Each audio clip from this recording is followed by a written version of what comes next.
All right, so we are here. Yo, everybody. Those of you tuning in, Facebook, YouTube, Spotify, wherever you at and you here rocking with us tonight. Thank you all for joining tonight. I'm here with my guys. Got my homeboy Dre, got my boy Mark, and my boy Merv. And I'm the guy who needs no introduction. Go by the name of Sean. I'm just kidding. I'm kidding. Yo, Like, hey, did I miss something? David Ruffin, it is in the house. Hey, Him to see I'm you, here Otis. correcting myself. Right. Yo, Oh, fellas, how y'all shit. doing tonight? How y'all doing tonight? Yo, Man, I'm what's good. happening, Pimpin? Yeah. What So up, Bubba? everybody got a lot of stuff going on. Dre, right now you about to get into that move, man. Leaving out of Denver, going Yeah, man. to the real Midwest of Texas. How you feeling about that, man? You know how it goes when you with this job. It comes with the territory.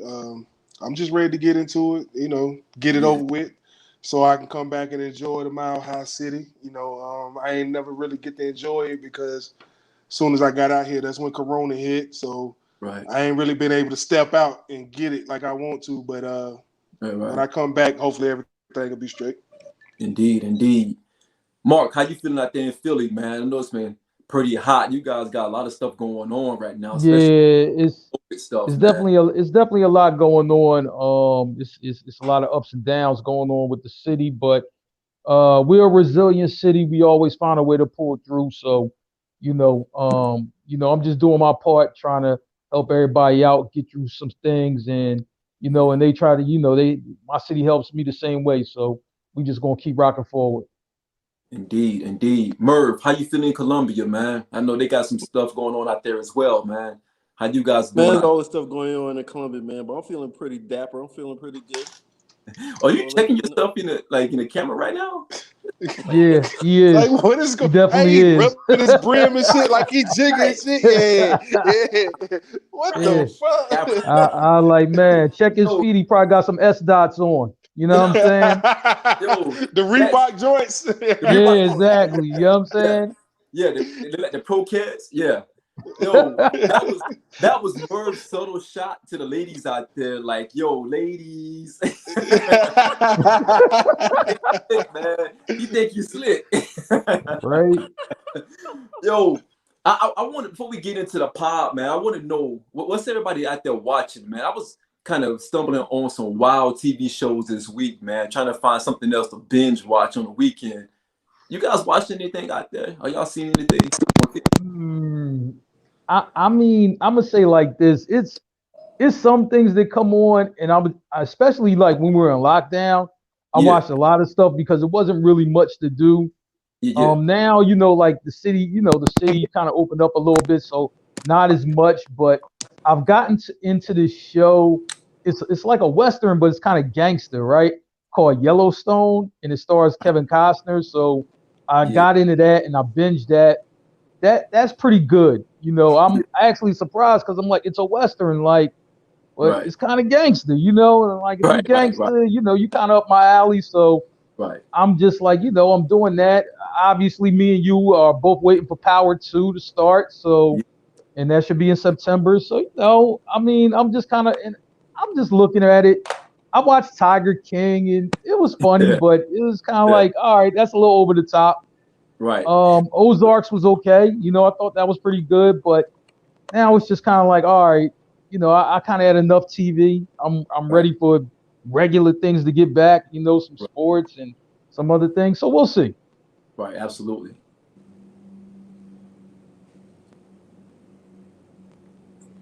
Yo, I'm watching. Right now, I'm big into. Even though I did not like it at the beginning. What's that show on Netflix, man? The football joint where they be at the Oh, juvie All house Last playing Chance American? football You. joint. All Yeah, American? Oh, Last okay. Chance All You. right. It just Oh, Last Chance You. Okay, gotcha. It just Okay, came yeah. out with a new season. I think Friday or something like that. So I've been watching that. It's been pretty good. The Shy. I'm a fan of The Shy. I didn't like some of the turns that they was taking this shit, but we ain't I gonna heard. talk about that Okay. on this platform. Right. Right. And then other than that, man, really, I just been watching WNBA basketball, man. Okay. Good. How about you, Merv? I thought I was talking to you at the beginning, but I think my phone has some issues. But I know you're a movie buff, so I know you're probably watching some old school flicks that you love. What you out there watching, man? The Man, you Bat. know I watch everything. Merv watch Listen, everything. yeah, I watch everything. I'm a movie fanatic. I can watch movies and TV shows all day and be Yeah, good. I had a great day. But one show I started that I binge watched was Godfather of Harlem. yeah, yeah, Okay. It's about Bumpy Johnson, yeah. and they got Mm-hmm. Forrest Whitaker playing Bumpy Johnson. So when I first saw it, I was like, Forrest Right, right, playing Bumpy? right. But I've been very impressed. He actually plays a really good Bumpy Johnson. So if anybody looking for, a little gangster show or whatnot, check out Godfather Harlem. Yeah, Forrest Can I is ask a you a beat. question about that though, Merv? Yo, Is the show just good, or is Forrest really doing a good Bumpy? Because my personal opinion is the show has just been so good, and that's why it kept going. I just never wrapped my head around Forrest being Bumpy though. it's a combination of both. Whoever put the show together, great writing. Mhm. They got good, and they have some actors in there that I've never seen. But whoever's playing the Malcolm X, whoever's playing Malcolm X, killing it, killing Facts, it. facts. So it's good writing, good actors, and yes, Forrest Whitaker is a part of a great script and Yeah, great roles and great actors. So yeah, I agree with that. man, I haven't watched anything you guys threw out there. I ain't gonna front. I've been watching some weird stuff lately, man. I think I watched. I was watching. No, don't judge me. You know what I mean? Naked But and Afraid. yeah, I love that show. Actually, yo, don't sleep on Man, Naked and stop Afraid. it. Oh, we Yo, starting early. Naked Man. and Afraid that's a dope show. Real Hey, talk. So, is Mark, Sean yo, on Mark, Diddy offline Juice about tonight? that one, huh? Are you on Diddy Juice tonight? Of course, Yo, no, Yeah, but man. of hey, course. but hold up, Sean, tell people what the show's about before they start thinking the worst. Oh, Oh which yeah, one? So it's Naked. not porn. Yeah, we Which know one? it's Naked. not Oh, porn. It's not porn. Naked. It's not porn. It's not soft porn. It's it's really just hey, how they say how the promo comes on? One man, one woman, naked in the jungle, trying to survive. That's how it is. Like Yo. they're like We trying to first. recreate Adam and Eve around here.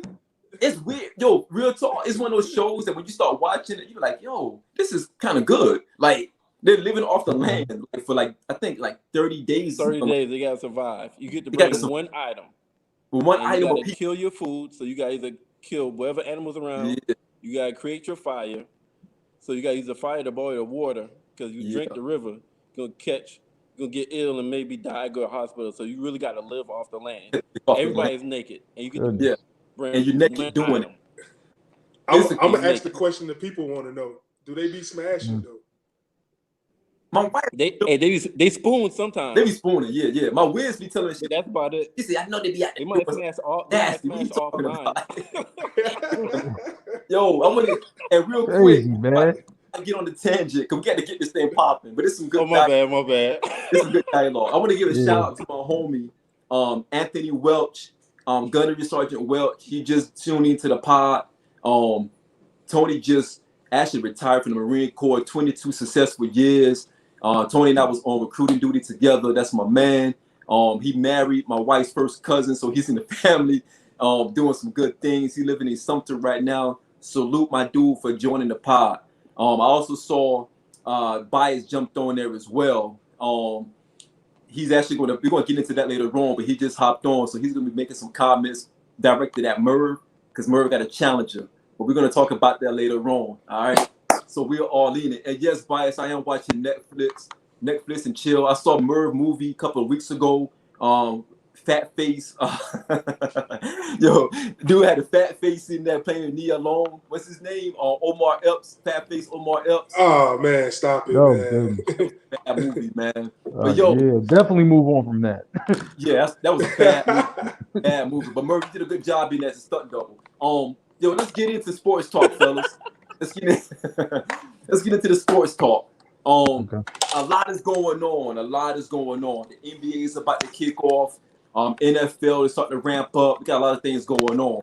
So, Mark, I want to start with you, man, to kind of give us an inside peek to what your perspective on the NBA kicking off, as far as the season's starting tomorrow, and we also got some issues with some personnel in the NBA as well. So, what you think, my man? I'm gonna say like this. Let's jump right into the Lou Williams situation. I think this is the biggest non-story that happens to be a story that I've ever seen in the league. I mean, first thing, the man went home to bury a mentor and a friend, right? I'm just like, I'm like death hits everybody differently. Some people just like, look, I need an outlet. I need to do something because I just can't keep mourning or whatever, right? So he's in his hometown. He goes to Magic City to get wings, right? Now I've heard about these wings before, everybody started talking about it, right? Now, I've been to Magic City, but I ain't had no wings, but I've heard about these wings, like they got good wings or whatever, right? So I'm just like, okay, cool. And then he's partying, with new rap sensation Jack Harlow, right?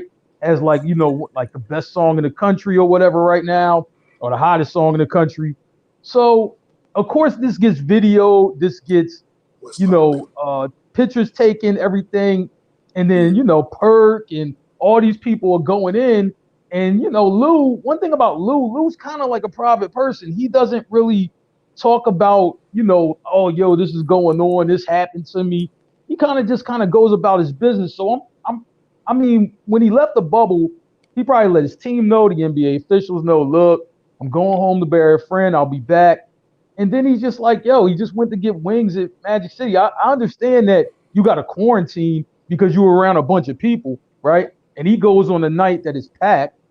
Right. Like, I get that, but I'm just saying, to make so much noise about this, I mean, it's insane. I'm just like, look, everybody deals with grief different. Some people ain't going to just stay at home and chill. Like, some people ain't doing that. So he got a quarantine. Okay, cool. Right. But after that, it's just like, leave it alone. Why keep going in on the man in Perk? He just, I mean, it's real clown behavior, that he keeps coming at players like this. And once networks start to switch like, what they want him to cover or whatever, and if he can't do it, they're going to find somebody who can. So I'm just saying, Perk has a relationship with a lot of these guys. Why burn bridges over nonsense? Doesn't make sense to me. Right. What's your take on that, Dre? What do you think about it? You think the wings are worth it, man? Hell yeah, they worth it, man. Listen, I don't know if y'all ever been and had Magic City wings, but hell yeah, it's worth it. But it's a what I think a problem is. I think people look at Lou Williams' lifestyle. We all know Lou was one of the first entertainers to come out and be like, "Yo, I got two chicks. We live together. We rock it. We kick it, or whatever." And so that takes away from what's really Magic City. Right. Bomani, I love Bomani Jones. He explained it perfectly. It's going to be hard for you to understand that folks actually go to Magic City to get some wings and go about their business. I know it's a hard concept because you got all these thick young ladies trying to get their way through college, as J. Cole would say. Right. But it's the truth. Like, you can go to Magic City, and Magic City is an establishment you can take your old lady to. You and your old lady can rock out at Magic City. And so I don't think people understand the true culture behind Southern. I ain't even gonna say Southern. I'm gonna say Atlanta and Houston. I don't think people understand the true culture behind Atlanta and Houston strip clubs, where it's not your normal gentleman club where everything has to be about a lap dance. You know what I mean? Right. Merv, what do you think about that? Because there's a club in Colombia. I can't remember the name of it, Merv. I'm sure you know. But there's a gentleman's club in Colombia that's on Two Notch, if I'm not mistaken, that serves some of the best chicken tenders that you can find in the in this east side of the Mississippi River. So, Merv, what are your thoughts on that, man? What's my thoughts on Williams or the chicken tenders at the Columbia Strip Club? Well, since you brought it up, have you tasted some chicken at the club? You know, 'cause No, man. Merv know what I'm talking about. man, It's that spot. It's that spot down the street from Buffalo Wild Wings. You know yes, it is. Yes, it is. Yeah. Because I don't know who make the honey mustard there, but I think they make the honey mustard in house. I don't know. Yeah, we know how they make it too. No, hold up. No, this is family channel, man. What you doing? Oh shit. Yo, What your thoughts, Merv? William. So I actually got it's a lot of mixed signals. Just a lot of people's upset. I don't think it's a big deal. Like I saw a meme. He had a meme with Lou Williams and said titties over titles. I just think it's a little funny, man. Right. That's messed up. Yeah. We went home, somebody died. while in Atlanta, we went to grab some food, and while eating, you want to see scenery. I mean, what's the difference? Get wings at Buffalo Wild Wings or Hooters or Twin Peaks. Right. All of them, you know, it's not like strip club, but you got good scenery. So right. Nobody is going to Twin Peaks. That's the difference. So he went to yeah. get some chicken wings. Wow. Yeah.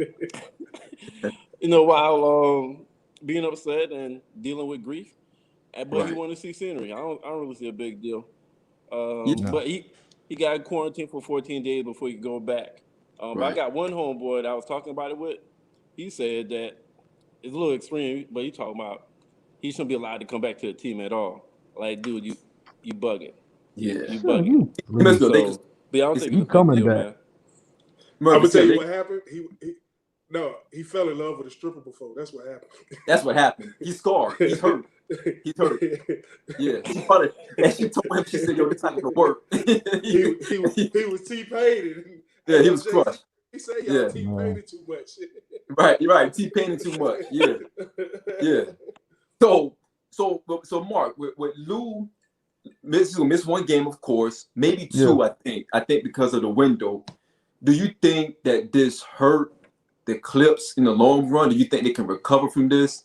Nah, you know, I mean, the way I look at it is 10 games and then playoffs, right?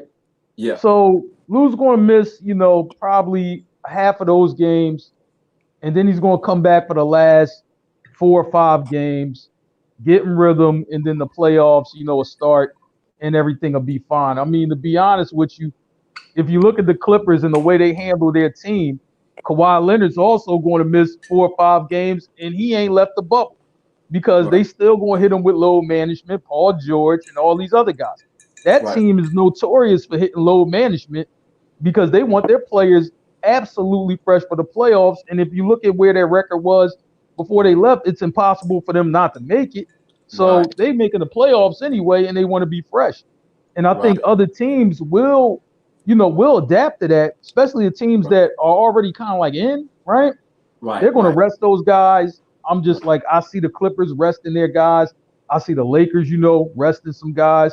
Sixers, I know they're going to rest Joel Embiid, you know, a few more games, you know, just to be like, all right, we already in.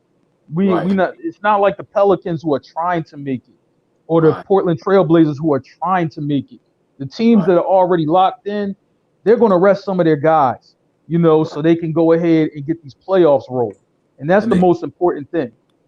That makes sense. So, Dre, I know this is kind of near dear to your heart, but now we got a situation with AD having an eye injury. You're hearing elevated conversations about Bron being MVP. What do you think the repercussions of allowing do you think this eye injury is going to impact AD moving forward? First, I'm going to say I don't know the extent of the injury. I don't know how long he's supposed to be out. But if he's supposed to be out a significant amount of time, it's going to be tough for the Lakers. I am a personal believer that he is the driving force behind the Lakers' success. I think he is, and the reason why I can say that with confidence is, one, he leads the team in points, he leads the team in rebounds, he leads the team in blocks, he leads the team in shooting percentage, and he leads the team in free throw attempts per game. So that's why I say, But then if you go back and you look at what LeBron has did over his careers with other superstars, AD is the only true superstar to really outshine him. But because his name is LeBron James, he's going to get the love. He's going to get the shine. Now we're changing the narrative and we're saying, oh, look what he's doing at 35 years old. But look what he did last year, in my opinion. So I think, go ahead. That's what I said. Without AD. Yeah, without AD, he was a 500. It was a 500 team, and it's crazy how we change the narratives when it comes to LeBron. So he didn't have any help, but now it's a big deal because he's missing Bradley, and who's the other guy he's missing? I forget. I can't forget Rajon. He's forgetting. Rondo. He's missing Rajon. So now it's he's missing these two guys. How is he going to do it? And the replacements aren't good enough. J.R. Smith isn't good enough, but he won a ring with J.R. Smith in Cleveland, playing third fiddle, fourth fiddle, whatever the case may be. It's just amazing how the media twists it and changes it when it comes to LeBron. I think without AD, it's going to be some trouble, and we're going to see that kryptonite come out in the form of Kawhi Leonard. Absolutely, Merv. What is your opinion on that? Do you agree with Dre? Do you think that the media is creating all of this narrative to continue to catapult LeBron legacy? Man, they're still behind LeBron 155%. They've been controlling the narrative for LeBron since rookie year. I told y'all this last week or 2 weeks ago. When the hell I said that shit? When Carmelo Anthony won rookie of the fucking month. Every goddamn month of the whole goddamn NBA season, and you still motherfucking lose. You come in second place, and LeBron still won Rookie of the Year. Same shit right now. AD is leading all statistical categories for the Lakers, but yet they got him probably second to LeBron in the MVP voting. When he's the best person on the team right now. And Dre, I respectfully disagree with you when you said that this is the first time that somebody has outplayed LeBron. Wrong. Wade outplayed LeBron when they played Dallas in that first season. And then after that, Wade passed the torch to LeBron because LeBron don't know how to play second fiddle. Did he pass the torch because they didn't play second fiddle, or did he pass the torch because they couldn't get the W? Well, do you remember the fourth quarters doing that? Do you remember the fourth quarters doing that series, doing that finals? Like LeBron played like trash. No, you didn't understand my question. They didn't get they didn't get the ship. So if you saw D Wade's special, he would say, and I don't agree, but I'm with you, Merv, but I'm just talking for the sake of argument. Wade himself said, it was better for Bron to lead the team as opposed to people looking at it as D Wade team. I always said it was Wade County, and that's who ran that show, but I'm a different guy. I always got a different take than what everybody else got. I would agree if this one play that stick in my damn head didn't happen when doing that same finals. Wade threw the ball to LeBron in the clutch, fourth quarter. LeBron had the ball.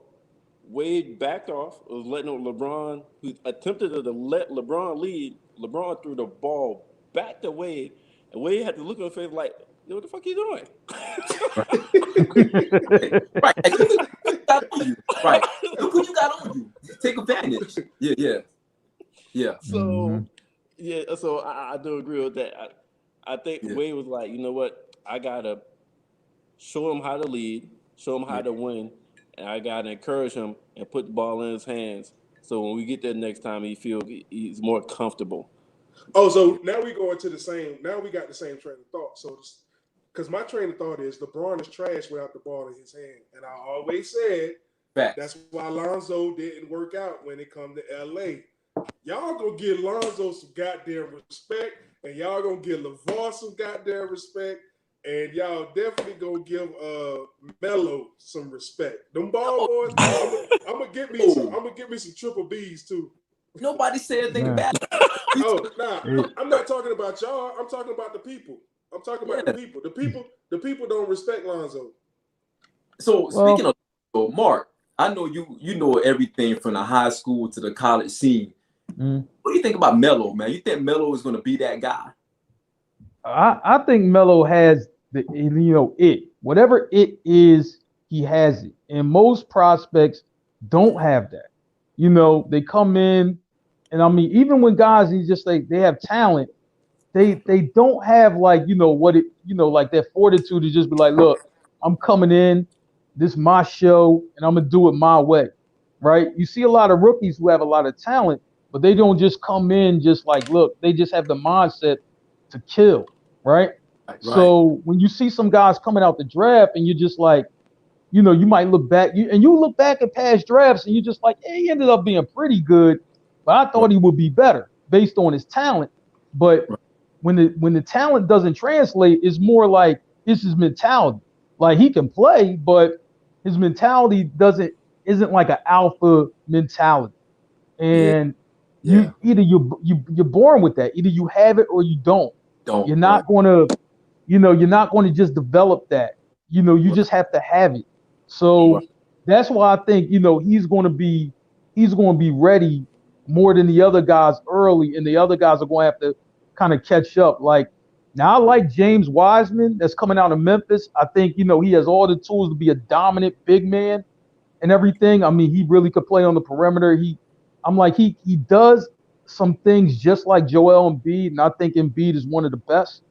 And he does some things like him, but his mentality though isn't, like, I'm going to dominate every time I play. And when that happens, it's just like he's going to need some help. Like when we just talked about Wade and LeBron, right? Where LeBron kind of needed that push.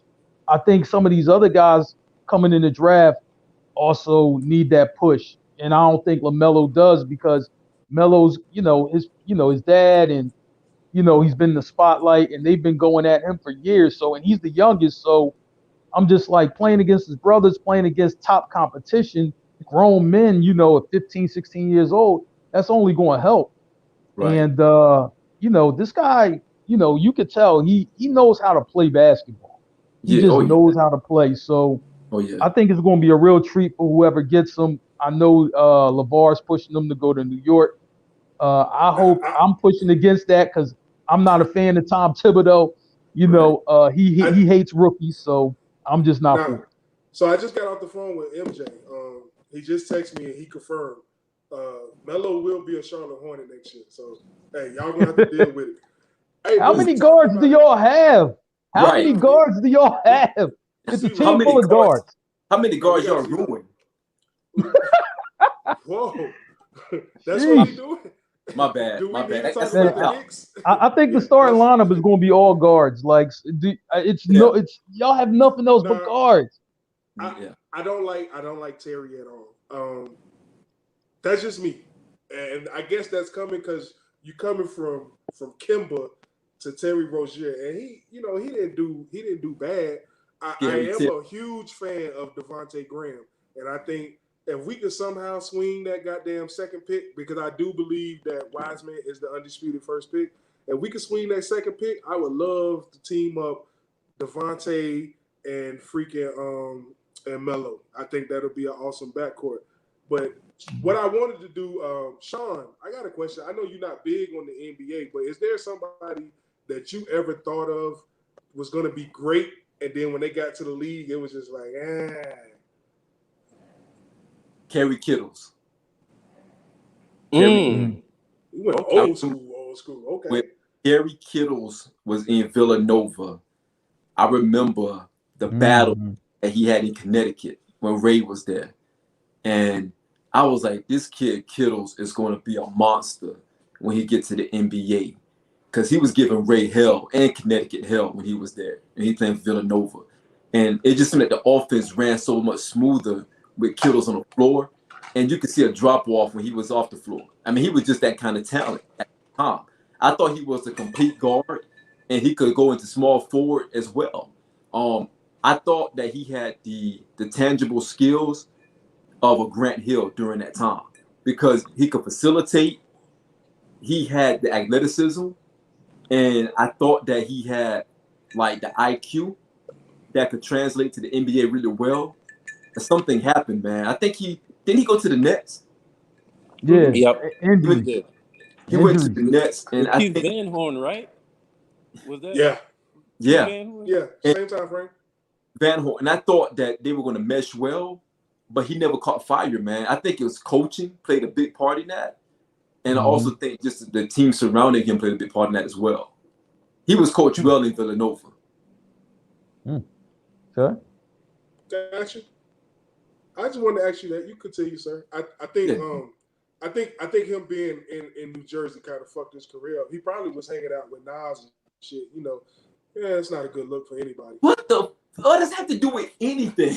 Oh, I don't know. I just wanted to throw that out there. That's all. That's some more You know, T.I. stuff right there, I just, man. I just That's wanted more to throw that T.I. out there. He was because that was the same time Uchi Wally was out. You know, he was hanging out It with was- the bodyguard and shit. You know. Yo, moving on. Moving on. So moving on. So going back to the NFL. Let's go to the NFL real quick. So we're seeing a lot of big names starting to opt out. The Patriots actually, I think, got like 6 starters that's already opted out. Yeah, I think it's 6 players out. Yep. A lot of these teams are starting now to have some attrition. And in NFL, you can't suffer from attrition, especially starting roles. It hurt. Do you guys think, and this is open to the floor, do you guys think that the NFL is going to have a season this year? Okay, I'll take it. My clear-cut answer is fuck no. Because if you look at what's going on right now, aggressive. That's aggressive. And yeah, man, listen, it's the Hennessy. I'm running out of Hennessy. That's the problem. So if anybody want to sponsor a quick run from Grizzly, send it to 1801 Arapahoe Street, 805. I'm out of Hennessy. Like I got 1 glass left. But anyway, no, it's not going to happen, man. If you look at what's going on in Major League Baseball, they've already canceled 2 series because of the Marlins. And then, so what's going to happen is when you get that type of effect in the NFL, it's way different because you're going to affect more people because there's more people on the sidelines, and NFL is a contact sport. So I'm going to be in your face, breathing, across that line of scrimmage, especially that D line, that O line, for what each team averages about 45 plays a game, unless you're the Chip Kelly Eagles, you average. Oh goodness, I mean, but each team is, so that's 45 snaps where I'm directly across from you, breathing and all that nonsense. So I don't think it's going to happen. And that's just my personal opinion. I think baseball is going to stop within the next 30 days. I don't think there'll be any more baseball games. I can see that.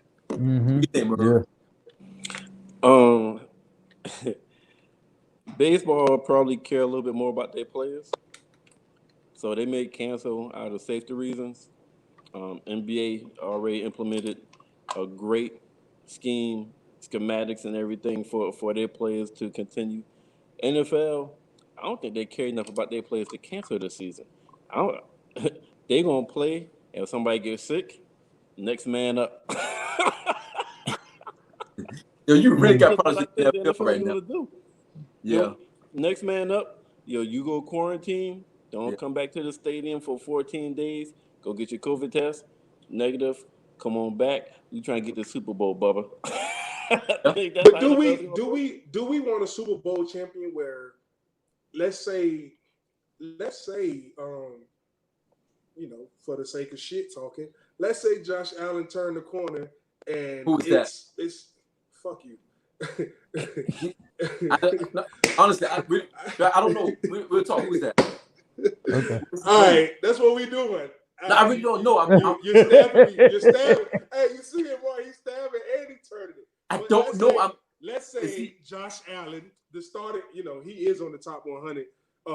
But let's say Josh Allen, the starting quarterback for the Buffalo Bills. Oh, quarterback. Okay. He turns the corner and he goes all the way that we expect him to go.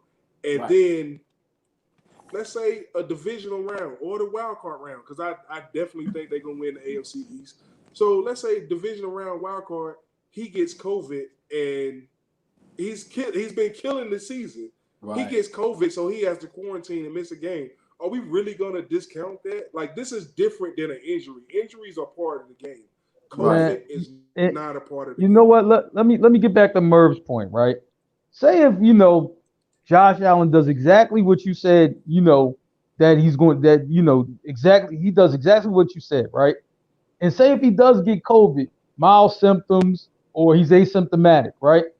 Knowing the NFL, they might just really push him out there like, look, man, we'll talk Yeah. about this COVID test after the game. Right. Like, they Right. really might do that. Like, I would Right. not be surprised if positive guys are just out there playing for the sake of trying to win. Like, Fact. yo, look, man, you cool. Like, like it's the NFL, man. I mean, Yeah. yo, the NFL's dirty. Like They're gonna find a this is way. what they do. Right. The Yeah, But bottom Sean, line is all that counts for them. It don't exactly. matter what happened. Look, man, they don't care. Just Right. just but show up Sean, and play. but Sean, my question is the MLB? How is the MLB better? They have done. Listen, I Right. was against it, and me and Mark, we was riding. We was like, "Fuck that shit." The Yeah. NBA got it right. I can't even Right. front. The NBA got it right. So Here's the thing about I the saw NBA. that. My thing with the NBA is if LeBron catches COVID, God forbid, I'm not wishing on nobody. it's over. Yo, But Sean, yeah, I got $100 for any of y'all. If LeBron ever comes back with a positive COVID test, I'll give you He won't. $100. No, They he won't won't. let It's him not come gonna back He happen. with won't. a He won't. COVID It test. won't happen. They won't let him come back positive. it won't. Won't happen. Hey, But there are some LeBron James will be on the floor in a ventilator. yes. There are some moles in the NBA right now because they got some folks they kind of like dry snitching. You know what I mean? That's how stuff is leaking out because someone dry snitched last week and some players went outside the bubble, but they didn't say any names. So they got some dry snitches out there. So if LeBron was to get COVID, that's not good. If LeBron was to get COVID and anyone find about it would bubble up. That's when NBA was shut down because LeBron be like, look, we can't go no further. We can't do it. I think he will make a campaign to make sure that everything's shut down if he cannot go forward. And I think that to all of you guys' point, I do feel that sports as a whole may need to really sit this whole thing out. I think that the asterisk will be on any championship in any of the sports that we got going on right I now. agree. If players are being if teams are being decimated by COVID, and you're not even talking about natural injuries that happens almost every year. I'm talking about like people who have to quarantine. They might get the quarantine during the playoffs for 14 days. You missing that entire series. You did. Facts. So it's a very interesting time that we're in. I don't think that the way things are right now, if we're going to get better, if we don't get smarter as a population, because we need to really consider quarantining a different way. But that's for a different subject, that's a different day. But I do feel that you guys made some valid points with the NFL opting out Hey, Sean, and COVID. Yes, sir. I did see an article title. I didn't click on it. I'm just saying I saw an article title where it said Adam Silver says if there's a COVID breakout, he's going to shut down NBA. Yep. So I have to fact check to see what exactly was said in that article. Yep. But I did see that briefly today. But I have no idea the details in the article. Here's Well, my question, though. That's something Roger Goodell would never do. Go ahead. Yeah. God damn. Damn, Mark.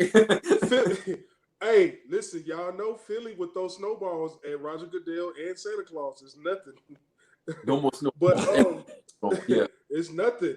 Hey, Yeah. but my question is, if we go and we're playing the game and there are no outbreaks, is it still counted as a championship? I personally don't count it as a championship because of everything that happened. There's been a layoff.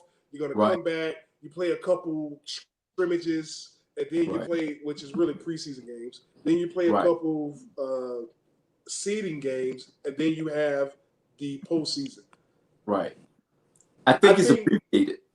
I think the season is abbreviated because But will it Yeah. stick? right. Because you're talking about stopping and restarting. That benefits a couple of players. Really benefits one player more than others. You know what I mean? Mhm. And that's the truth. I mean, at the end of the day, that's the truth because basketball is a rhythmatic thing. If you're not playing in full NBA season mode and you stop cold turkey and you get right back in it, you're talking about risking injury. You're talking about risking the flow of the game. It's just so many things that can happen. But I think it benefits someone who a little bit older, who's in a 17th season, who has a first team all player on his team that leads every statistical category of that team. It benefits a person like that. Not saying who Or spend $1 million on their body. You know. right, spend $1 billion in that body, hyperbolic things of that nature. It benefits people. I get where you're coming from. Yeah, it benefits people. Yeah. And guess what? You know, the people that benefits the least are young teams. If you're a young team, Exactly. you don't have any fans, no momentum, nothing. No So, motivation. Right. that's You it. been that long, so you don't know how to really play ball amongst pros without having the people to pump you up. Yeah, it benefits one person. I So feel you. we kind of hit that one in a park. So let's talk about this Tyson and Roy Jones Jr., whatever you want to call it. Let's talk about that real quick. I know Mark is excited. I know Mervin is. What you guys think about this one, man?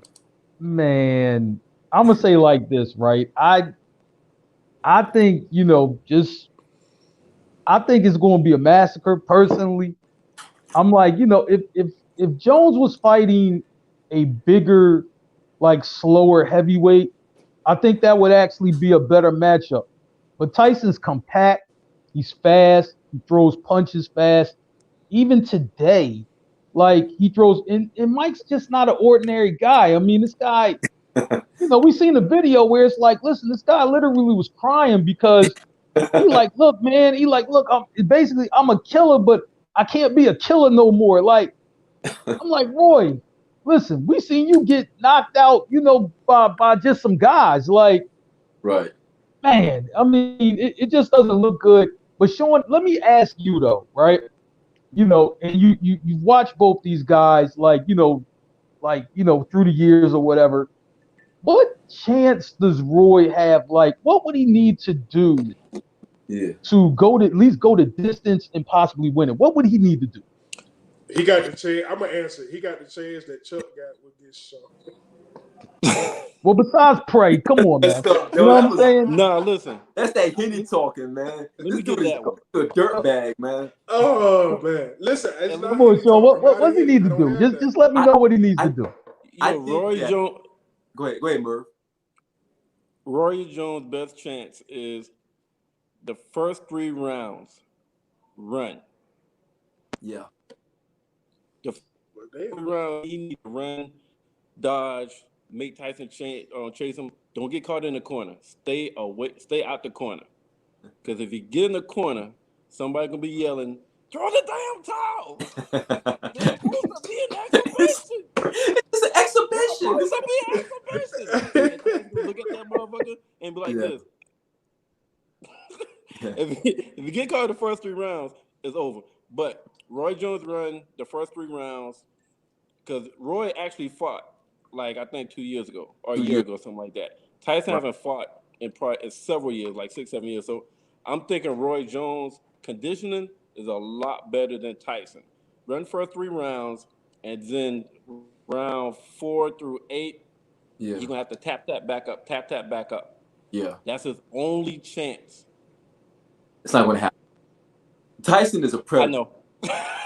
Tyson, and I'm going to give some respect to Roy because Tyson is a predator.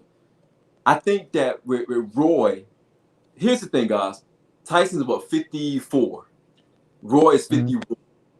As a boxer, as a fighter, the first couple of things that they lose as they get older is what? Speed, quickness, right? And stamina. These guys ain't going to have the stamina, first and foremost. You can't train that because Father Time catches up with you and it's a wrap. They both got power. Roy was noted for like his quickness because he can defense the shit out you in his prime, Roy Hanspeed. and his hand speed was phenomenal. Roy last fights, you did not see that hand speed, and you didn't see that quickness. He was getting caught. And he was getting caught by lesser fighters. You know what I mean? He was getting caught by welterweights and middleweights, like lesser fighters, lesser pedigree. And to your point, Mark, when you see Tyson in these clips sparring, he was hitting his bag so hard. One of the guys like, Mike. He's backing it like he was still going. His sparring partner like, Mike. When somebody starts saying your name, repetitively, tell you to stop, that means you're putting some pressure on them. You know what I mean? So, so you see Mike destroying the bags and the pads in these clips that he's showing. He's showing some quickness, but he also showing that power. An older fighter, typically they don't lose that power. It may diminish just a little bit, but that old man strength is still there. Have one of you got jacked up by an old man before? Like, have you had an old man grab you by the arm and you can't get away from it? Like, this Granddaddy James, 65 years old, I can't get away from his hand. Like his old man strength. That's what you're going to see in Tyson. I think because he's in the clear headspace. All those other fights, Mike was fucked up in the head mentally. Yeah, absolutely. And he's a smart fighter. Somebody would get hurt, man. I'm be honest. I'm not looking forward to this fight. I like Roy. I think Roy's going to do some things that people are not going to expect. I think he's going to give it a good run because Tyson didn't fight about 15 years. And you want to see that in the ring. No matter who you are, that rust is going to be hard to shake off after 15 years, and you're 54. Right. So that's going to play as a disadvantage. Well, interesting. I'm gonna close this session out. First, what I want is we got a couple people in here on Facebook. We got a couple people in here on YouTube. I want y'all to tell us who y'all think is going to win between Roy and Mike. And this is what I'm going to say. Normally, I go against the population, and normally I got some outlandish shit to say. I ain't got nothing to say. All I'm going to say is bet your money on Tyson. Plain and simple. Somebody. I ain't got, listen, when I look at the two of them and they training and they sparring and they putting these videos up, right? I'm a grown man. I'm almost 40. I'm 6'3". I'm 245 pounds, but I'm scared of Tyson. You know, like I just, even at this day, I'm over 10 years his junior, and I'm still like, nah, I don't think I want to mess with that guy. Right. Like he can slap my old lady on the ass, and I might be, I might be like the Lux was when he was going at Eve. You know what I'm saying? Hey, so, you're gonna be like, come on, Mike, come on, man. Yeah, that's it. Like, yeah, you gotta like reason with Mike. You can't really like just gotta reason with. Oh, slow down, man. It's cool, man. But you gotta reason with Mike. Right, now, come on. Did you see how Sheik Luch felt when they was like, "Oh, you gotta poke him." Right, you gotta poke him. You can't shoot the fair one. You gotta kind of read. You gotta think about it. You gotta think about your options. Like, do you risk to get in front of your girl, or do you just, hey, Mike, come on, man. Yeah. That's how you gotta do, Mike. You know what I'm saying? That's all I gotta say about that situation, man. So guys, we got to hit the final stretch. Let's talk a little bit of hip hop. We didn't really talk about hip hop in the beginning. So let's kind of venture into hip hop. Mark, I want to really start with you, man, because we lost a legend, a Philly legend. Today we heard some bad news, man, about a Philly legend, one of the founder members of the Roots, man. Yo, what do you think about that, man? Does that hit home for you? Yeah, it does, because I'm like, Malik B, I mean, not only was he was a really, really good rapper. I mean, in the Roots, when they first came out, they really had their thing going or whatever, right?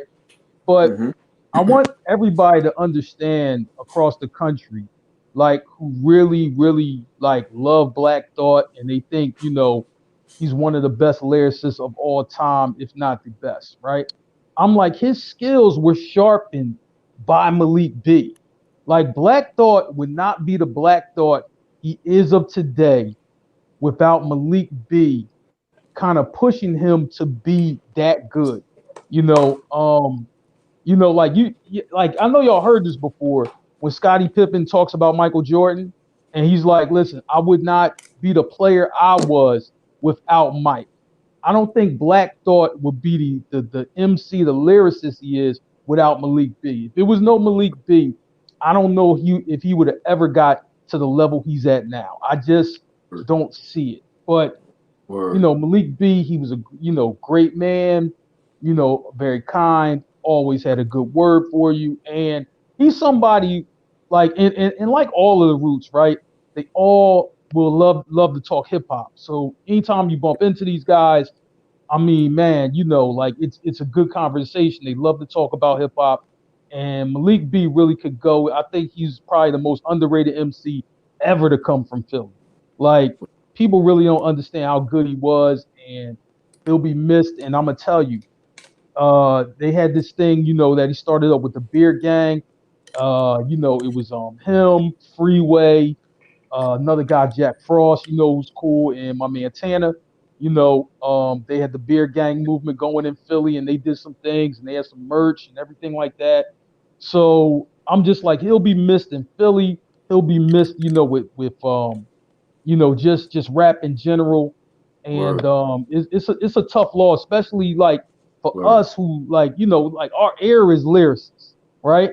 So I think it affects all of us. When you lose MC, of that magnitude, who really just could go. So I'm just like, man, but prayers with his family. But I would say like this: if you haven't heard him, go back and listen to all that old Root stuff and some of the stuff that he was on, like, because he was away from the group for a little bit, but then he came back and he dropped some verses. Just look him up. You're going to be pleasantly surprised and you're going to enjoy it. So I would say do that.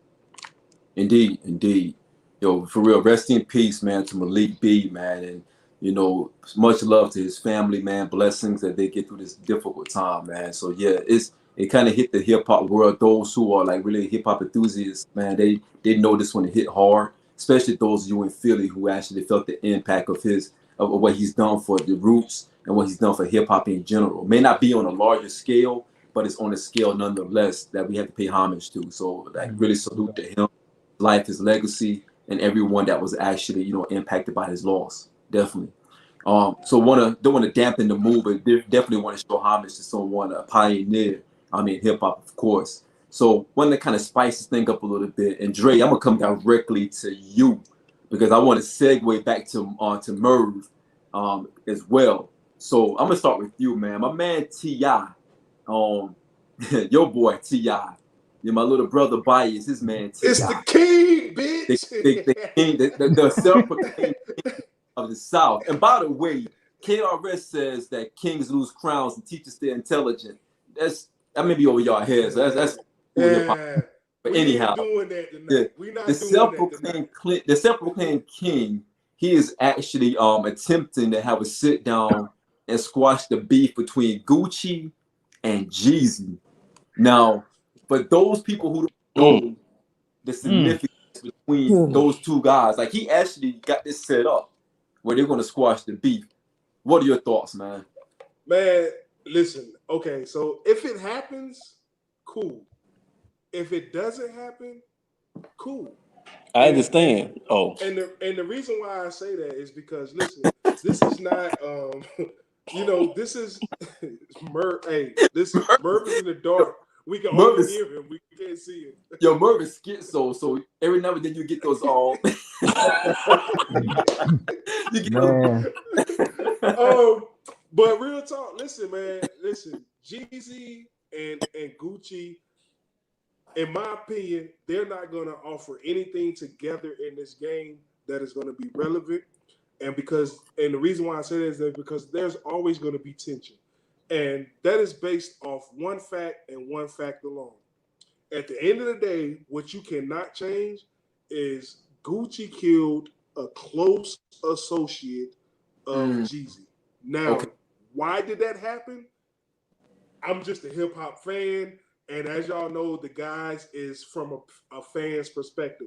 So I can't tell you the real truth of why it happened. Although I can tell you that this guy was a very close associate of Jeezy, and he is dead now. I think it's been 17 years now. He's dead Wow, 17 years ago because Yeah. Gucci beat the charge, and that's the Right.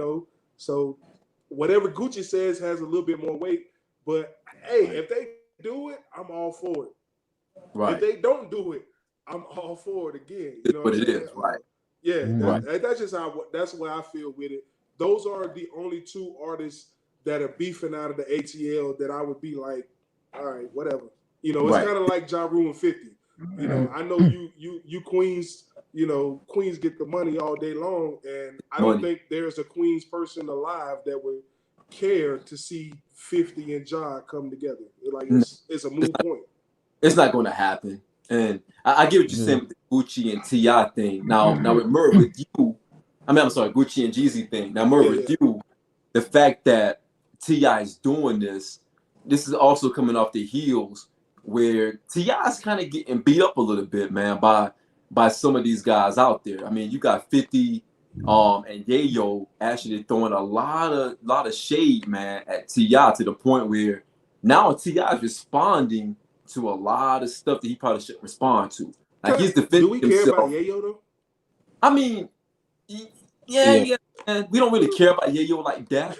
But my point is, Young Buck took his spot. Like, I mean, maybe on this topic, a little bit of relevance, maybe on what they're going at T.I. after. Right. Yeah, I mean, I can see it, because Yayo is kind of like the hired goon, Right. for 50. They just happened to get a record deal, so Just I happened. can see that happening. Maybe a tiny bit of relevance there. Listen, you talking about goons, y'all. Listen, Yeah. T.I. is to be respected in these streets now. Oh, T.I. got some goons out there. I know some absolutely. real ATL players. Right. Don't get crazy with I mean, it. T.I. got some goons. I'm just saying, just on the fact that Yayo's like speaking about it, I'm just like, just in this avenue alone, nothing else, right? Right. It is. He has a little bit of relevance based on his history. That's all I'm saying. Yeah. Now Yayo put some work in for 50, no doubt. And there's some other guys out there that get it in too.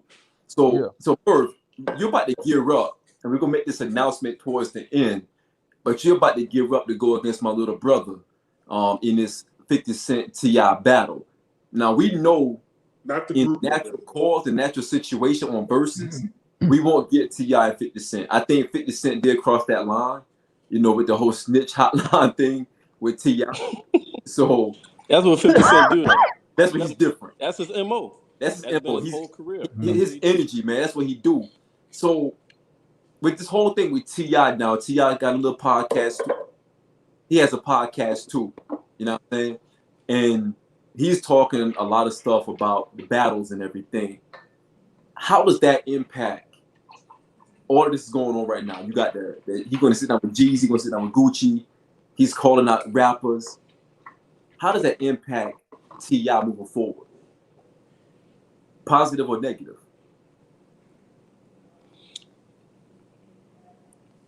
Neither. I don't think it's positive or negative. It's just T.I. still gonna be T.I.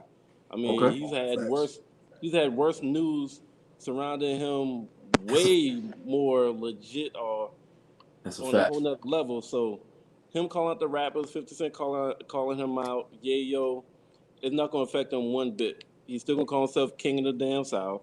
And he's still gonna move. He's still gonna have that same swagger.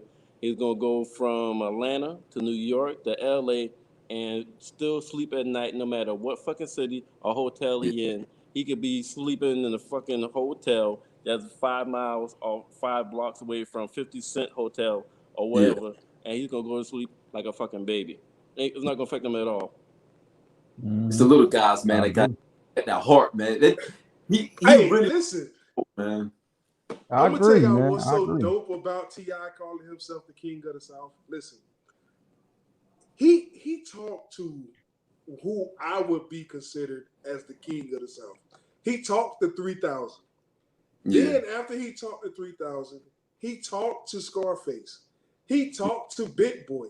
He talked to all these legends: 8 Ball, MJG, Pimp, Bun. He talked to all these legends, and they all gave him the same answer.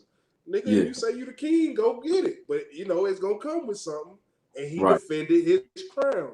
Now, He did. I don't think He T.I. has been the most consistent. I don't think he's been the best.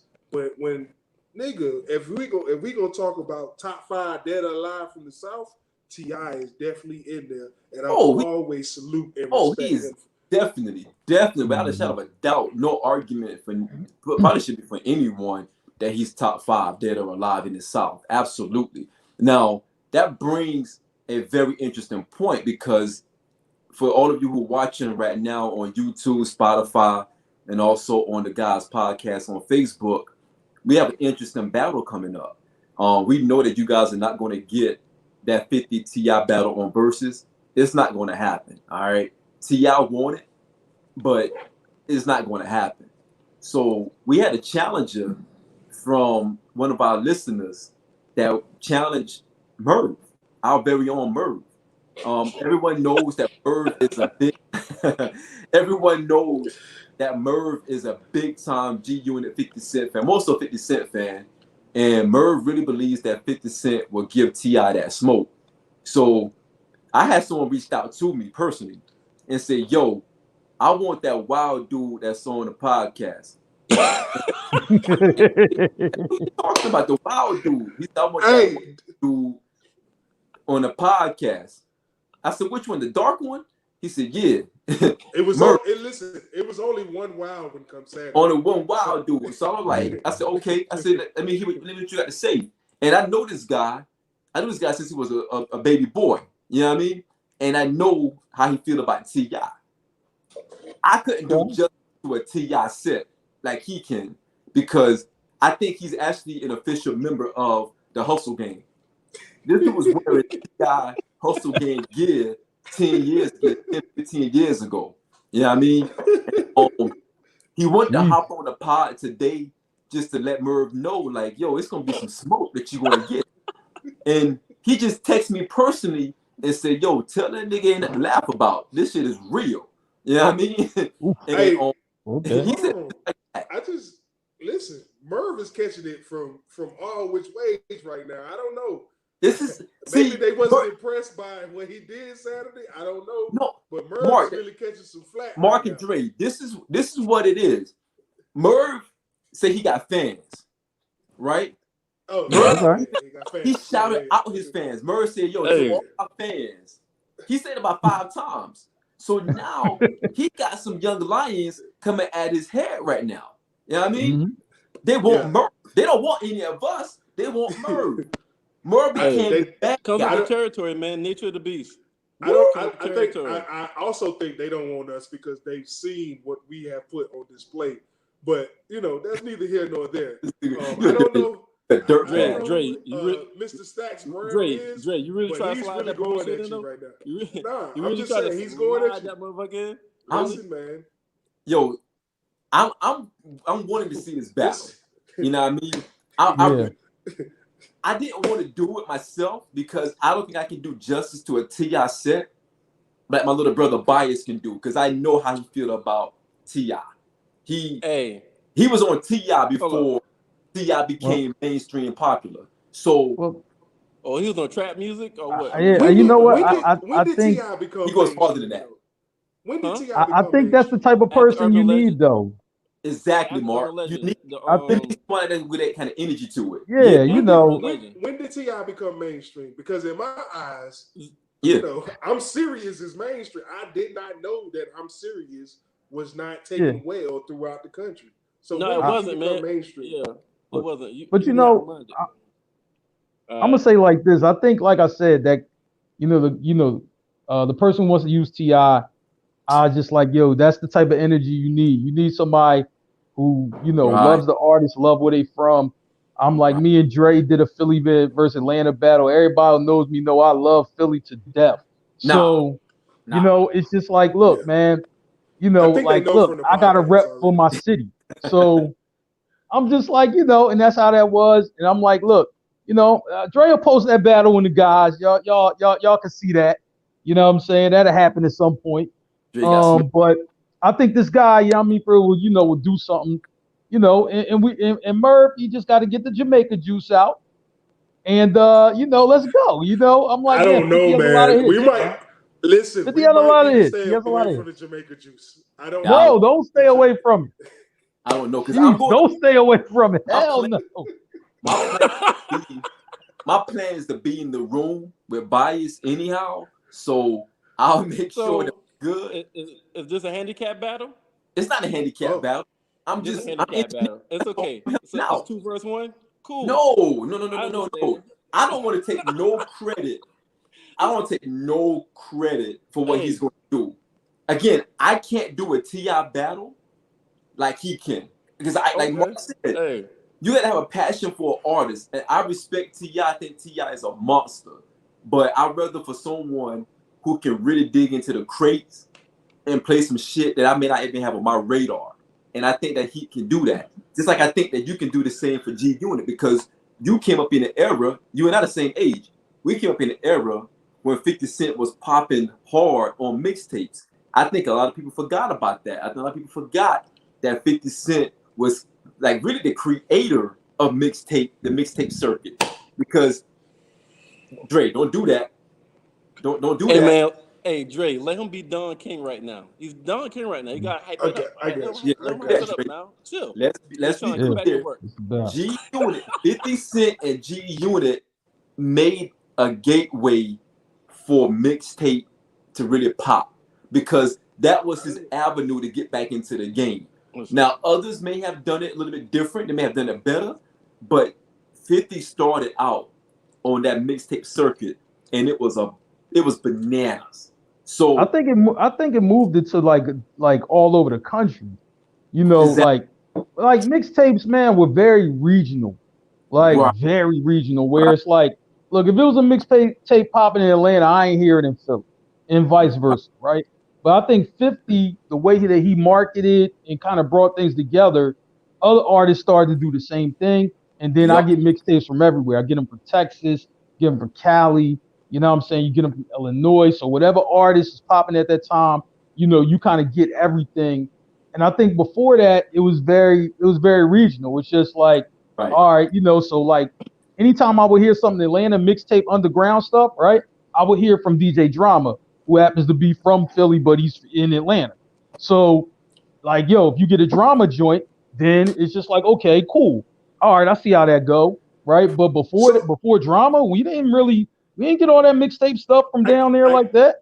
I guess this is my issue. So when you say regional, in the South, we don't know what's regionalized, because in the South, 9 times out of 10, if it's bumping in Charlotte, it's bumping in Charleston, it's bumping in Tampa, it's bumping in ATL, it's bumping in Baton Rouge, and so on. Like, that's just how the South rolls. So when I think mixtapes, I'm not going past DJ Screw. Like, DJ Screw is what really put me on the mixtapes. Like, that's what made me be like. I was DJ Clue and DJ I mean, Doo-Wop. I'll say like this, DJ right? Clue, Like, no. When I say mixtapes, I'm not talking of a DJ sitting here and making a mix. That's different, because of course that's Clue, that's WAP, that's Envy. You know what I'm saying? That's Cash Money. You know what I'm saying? That's those guys. But we're talking about, hey, this one artist or this one group are gonna put on a show on this mixtape, and we're gonna record it like it's an album. Okay, I got you. I'm talking Screw, like, Right. nigga, like. well, I'll say like this. When I say like this, when I lived in Miami, right? And then I would travel like, you know, up to Atlanta or whatever, you know, this is when I was doing all the basketball stuff or whatever, right? Like, yo, like, you know, I'll be like, I get to Atlanta and be like, look, you know, like, look, I'm down Miami. This is popping out here. This is what, and people in Atlanta, like, I ain't never heard of it. Like, you know what I'm saying? Like, really, like, so, you know, when I say regional, I'm not saying like, oh yeah, you know, you never heard of this artist, but I'm just saying, yo, when you in a city, if something popping, it doesn't mean you can go to the next big city and it's gonna be popping over there. You know what I mean? It just kind of, it didn't work like that before. And then I think it started to work like that as artists like understood, like, yo, if I market these mixtapes, I can get my money right here. I don't have to wait for a label. hand me no check or nothing like that. I could do, be a millionaire in the street, something that Too Short did on the West Coast years ago. You know what I'm saying? Right. And a lot of those guys became that, where when they already signed a deal, I mean, these guys were rich. Like, it wasn't like, yo, let me get that. I mean, you look at like Slim Thug or somebody like that. Man, he was rich when he got on with the Neptunes. He already had money. So I'm just saying, I think that changed. And I think 50 kind of got the artist got the artist like to look at it that way from a mass production standpoint. Like, look, if you pop in these streets, you should be able to make the money off that. And I think a lot of the guys who came out when he came out or a little bit after him started to follow that lead a little bit more. And a lot of artists got paid. And I'm just like, man, so now you look at the marketing today with these guys, and a lot of these guys already have their little thing together. So I'm like, man, that was good for hip hop in a sense. Yeah, absolutely. So speaking of hip hop, I mean, of course, as battles is concerned, I was watching some LL's interviews lately. He had an interview with Swizz out of the blue. He was actually starting out with Choke No Joke. I don't know if you guys heard of Choke No Joke. Yeah. Choke No Joke is, that dude cannot stand Jay-Z. If you're looking for someone who want to throw dirt at Jay-Z, Choke No Joke is your guy. It's like, man, I want to respect Choke, but it's so much shit. Like, come on, bro. Like, at the end of the day, he don't like Dame either. But Dame and Jay-Z are the reason why you're at where you at. Right. You know what I'm saying? And the only place you're at is you're at a YouTube channel like us. Right. So you ain't did shit, in my opinion. Like that's why he don't like when they left him behind. Left him behind, right. Right. But go ahead. My bad. I didn't mean to interrupt. It's the Henny. You did, but it's all good. That's what we can help yourself. Yeah. It's the Henny. I forgive you. But Choke No Joke was on the he was an Instagram live feed with LL a couple nights ago, and then Swizz jumped on it as well. And I was telling my Wiz, I was like, yo, LL has like that Queen's arrogance where Swizz kept throwing names at him, like who should you battle? And Swizz was like, yo, why don't you should battle, because KRS-One made the comment that he would smoke L in a battle. And instead of L giving that, like, I would destroy KRS, he get that very political, sneaky, arrogant type of answer. That's like, LL though. That's LL. Hey, he was like, he get a little weird laugh, like, my man KRS he's a good artist. You know what I mean? He's a legend. But I need someone with different energy. You know what I mean? He said it just like that, like, and moved on. Like, moved on. Yeah. Let me move past that. What about Kane? And he said something about Kane. I didn't think about this before, but he made a comment saying that he has too much respect for Kane, and he would never battle Kane because he don't want Kane. I keep telling y'all. Don't do that. Kane Stop it, Dre. Is here, man. Dre. Y'all gonna respect Kane. Kane is here. Kane is here. Rakim is here, and KRS-One is here.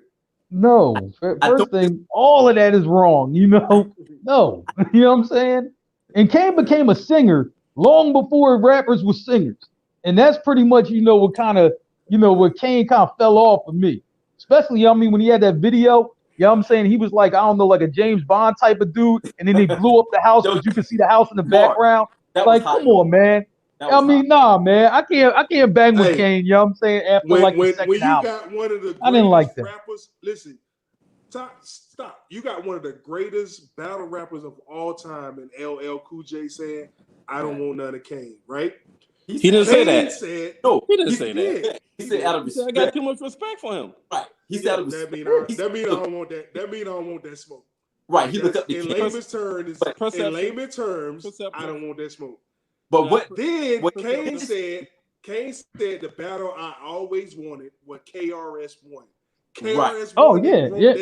As far as rap, yeah. Listen, that's the battle. Y'all gotta respect Kane. Kane is here. We do.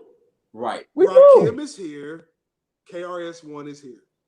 Not when you. I mean, if you're talking in terms of lyricism, then it's a different conversation. But if you're talking in just terms of records, though, I'm just like, KRS-One got a lot of records. Rakim, been considered the GOAT for a long time.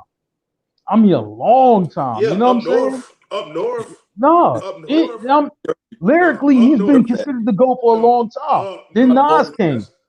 A long time. They call Rakim the God. That's what they call him. So don't get it, Dre. Don't get crazy, Dre. Yeah. But the point is, what L was saying. Nas is not considered a GOAT either. But okay. Anyhow, don't do that, man. I almost lost my shit just now. Yo, I almost lost focus. Yo, real talk. Like, hey, you saw the pause? You saw how pause was? Hey, listen, man. It's y'all fault. Y'all ain't give me no more Henny. I need to order me some Henny. I'm finna order. You don't need no Henny, man. Check it. What L did say is something that Merv will probably not agree with because we threw it out there. L alluded to the fact that Jay-Z is in his ilk.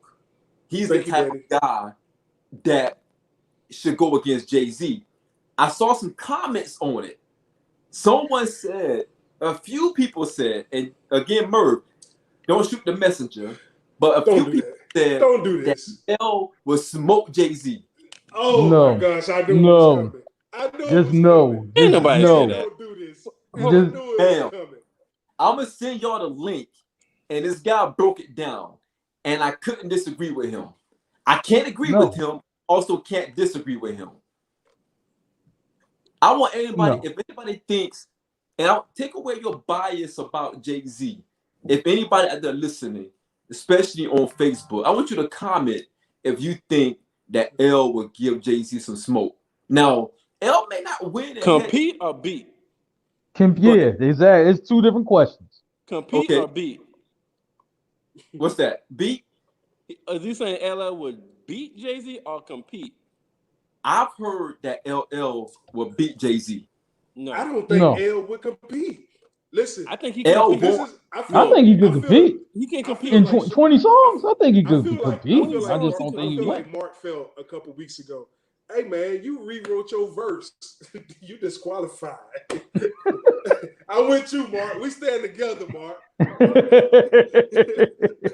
He can compete, man. Stacks Brown said, "Hell to the fuck no." Who is that's your man, right, Merv? Yep. Yeah. He's out of South Carolina too, Columbia. Stacks. Yo, hey, I agree. I agree with that. You better talk about Rakim on these comments, boy. Hey, what is Elmore? Who's Elmore? Somebody said, shut that guy. I know who Elmore is, man. Elmore been coming at me since I whooped Philly ass. Remember that week when I whooped Philly's ass? Yo, Elmore was going at me then, Elmore. I'm trying to tell you, man. Shoot. Yo. All right, man, listen. Do this, Elmore. If you so serious and you think it's so sweet, Elmore, you take motherfucking Rakim and I'm gonna take Kane and I will whoop that ass. Like I did your brother, and I will be the goddamn stepbrother's goddamn stepdaddy. Whoa, man, please. Oh, they know each other. Oh, okay. Merv don't know. Merv don't know. Hey, Merv, Mark, Jay don't know him. Mark, hey, we live, man. Hey, man, Mark, that's your. No, it's all in fun. I love Mark. Yeah, you know what I'm saying? Yo, I was just like, I was like, listen, man. That's your people. Look, that's Mark. Yeah. I should know about that's the his brother. Yo, yeah, you know what I mean? Brother Mark. Yeah, man. Yeah. Elmore, you just got a challenge. It's up to you to accept it, though. You know what I mean? Yeah. So if every Elmore that I ever met was a gangster, you know what I mean? I met 3 Elmores in my life. Elmore or Ellsworth? It was Bumpy Ellsworth Johnson, not Bumpy Elmore Johnson. It was Bumpy Ellsworth Johnson. Ain't nobody say nothing about Bumpy. Ellsworth. What are you talking man, Hey, let me tell you, man. Hey, you know, Merv drunk. I'm gonna say like this. Man. Kane, he good, but lyrically, I mean, in a prime, Rakim was the best. Lyrically, you bugging. I mean, if you say anything else, lyrically, best. He was the best in his prime. In his prime, he was the best. The best. I'm like, man, y'all mean shoot. Yo, when they came out, what was that Mahogany? Man, Rakim was best. Rakim was microphone fiend. Oh my goodness. Come on, boy. Goodness. I'm falling asleep. Oh, what was that? Shit.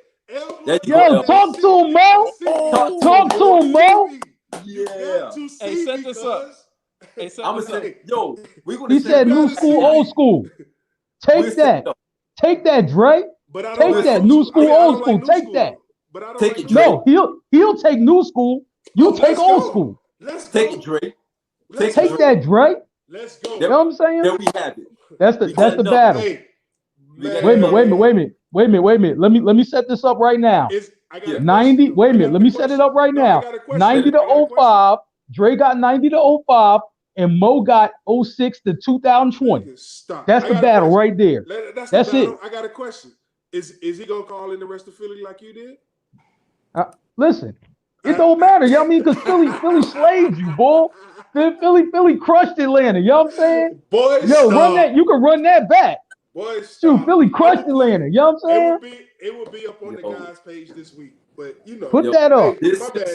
My bad, Sean. You go ahead. This is the next battle. Elmore. No, we got Merv and Bias. No. It's you and me after Merv. No. Yes. After, me and Mark after Merv and Bias.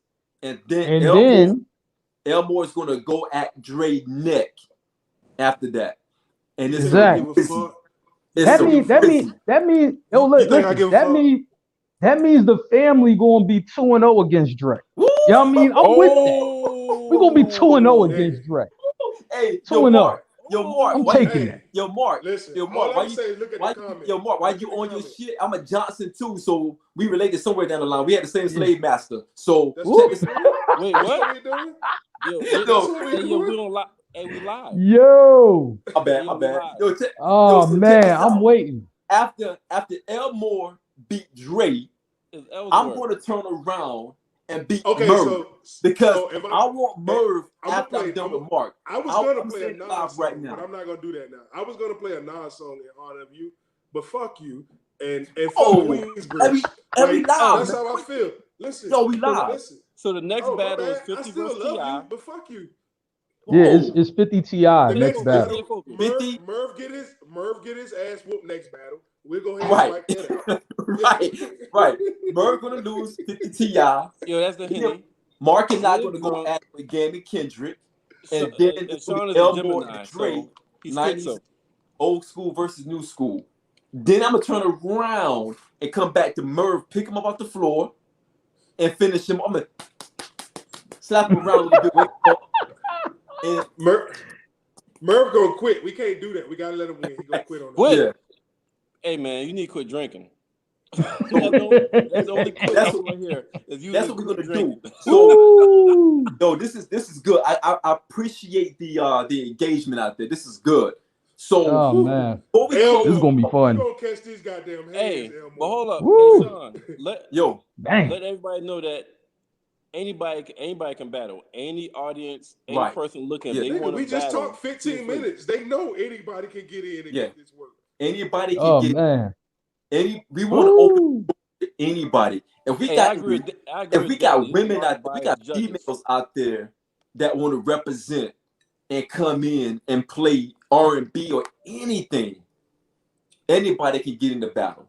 We'll set everything up. We'll get you set up properly. We'll let you know how to move and how to get everything ready for your sounds, all that good stuff. We'll do some test runs, make sure you're good, and we'll get it in. And then we're gonna write out your obituary. You can't write nobody obituary, but that is definitely something that we're gonna get into. Yo, we're gonna show everybody that that we have an ear for music, and we're gonna get into the fucking R&B bag. You know, me and Sean have done the R&B bag. We did a personal. Tell Danny shut up. Hey, Danny, I'm riding with you, Danny. Man. Talking about the Philippines, we good. Hey, I'm like, man, what are you going to try to bring his bull back from the dead? Stop, man. Shut up. He dead. He buried his own self in the funeral home. He buried his own self. Stop. Yo, but me and Sean, we did an R&B battle on Zoom. It turned out to be pretty good, better than what we expected. So we definitely gonna step in. We're gonna do that. So yeah, hit us up. Let us know what y'all want. Tasia say they can't do that. Tasia ready? We can't do Let's what? go, What we Tasia. can't do? And do what? What we can't do? We can't beat a woman when it comes to a R&B battle. Is what I'm assuming she's saying. Okay. Nah, that can't be what So you're hold talking on, about. time out. So No, what? guess what? If Hey, I'm reading this Tasia, correct, if what I'm reading Hey, this listen, correct, I'm speaking on her behalf. I don't know exactly what she's saying. She hasn't texted so I want to me. clarify. I want to no, we clarify. want clarification. Tasia Jackson. I'm gonna get it. Don't worry about it. I'm gonna get it. And I mean, Okay. All right. I'm going to clarify. And Take care of it, Dre. Hey, Cool. hey, we'll carry on. So hold on, let me clarify and confirm, because I'm taking this as if Tasia is throwing a ballot into the ring that she want to battle someone, and I'm all for that. I'm gonna see. Man, Dre just said he's gonna handle that, man. Are you drinking behind the scenes? Dude, I'm drinking some in the scenes. What are you talking about? Yeah. About 7 shots. I'm drinking. Damn. Move It's the on. Diddy juice. It's the Diddy Okay. juice. So we got some stuff Right. lined up. Okay, cool. I want to talk about. I mean, we can keep going. I mean, but one thing We still got a topic left, motherfucker. That's why We do. I'm about to say that. Oh, okay. Yo, tell Danny this. What Danny's talking about? Danny's saying Memphis, Memphis, Memphis. What? I think he's alluding to the fact that someone represent their city so hard, but then they ran when it came time for them to battle Memphis. That's what I assume he's speaking of. I don't. Oh man, you know what I'm saying? I mean, Look, man. we could get Danny on the line. Danny's always willing participant. Listen, tell Danny. Danny. Get Danny on the line. Tell Danny his man is dead. Like seriously, like no more talking for you. The man you brought in died. He got killed 3 times in a row. No, we're not going to disrespect Jeff. We're not going to talk about Jeff. Look, he dead. He ain't no disrespect. You know what I'm saying? He's out of here. Look, she say she can go round for round. They just round for round. Listen, that's what I'm talking about. Hey, that's what I'm talking about. That's what listen, who want that smoke? You're not talking about an average chick. You're talking about my best friend. She got this.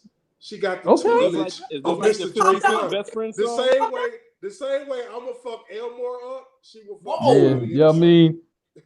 Yo, man, listen. You know what I mean? You couldn't even handle Philly.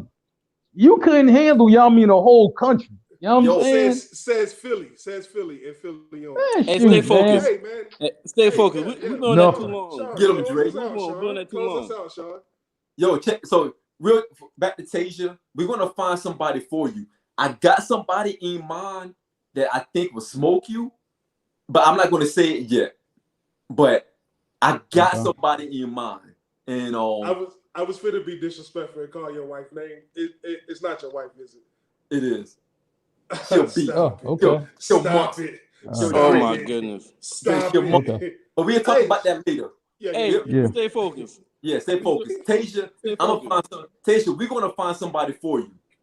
So hold on to that thought. Think about who you want to battle. Sure, you can't keep bringing up all the guest appearances. Say it again. You can't have all the guest appearances, man. What do you mean? You all right? You got your little brother battling. Now you're trying to bring somebody else. That was awkward. That was awkward. Yeah. Damn. Yeah, Tasia. Smoke. It's Merv drunk. Listen, go on. Merv is high. All right. Merv is high. Right. Drunk. Yeah, Tasia. He's taking them Lou Holtz drugs. Yeah. Smoke. Tasia. Smoke. Hey, listen, it's not gonna happen. Hey, we'll find somebody. I like that, man. But real talk, we will find somebody for Tasia. I like that. Let's go. So the last topic we're gonna dive into is something that me, Dre, and Mark all agree on. So it got to be right. The only person that doesn't agree is Merv. So which is common.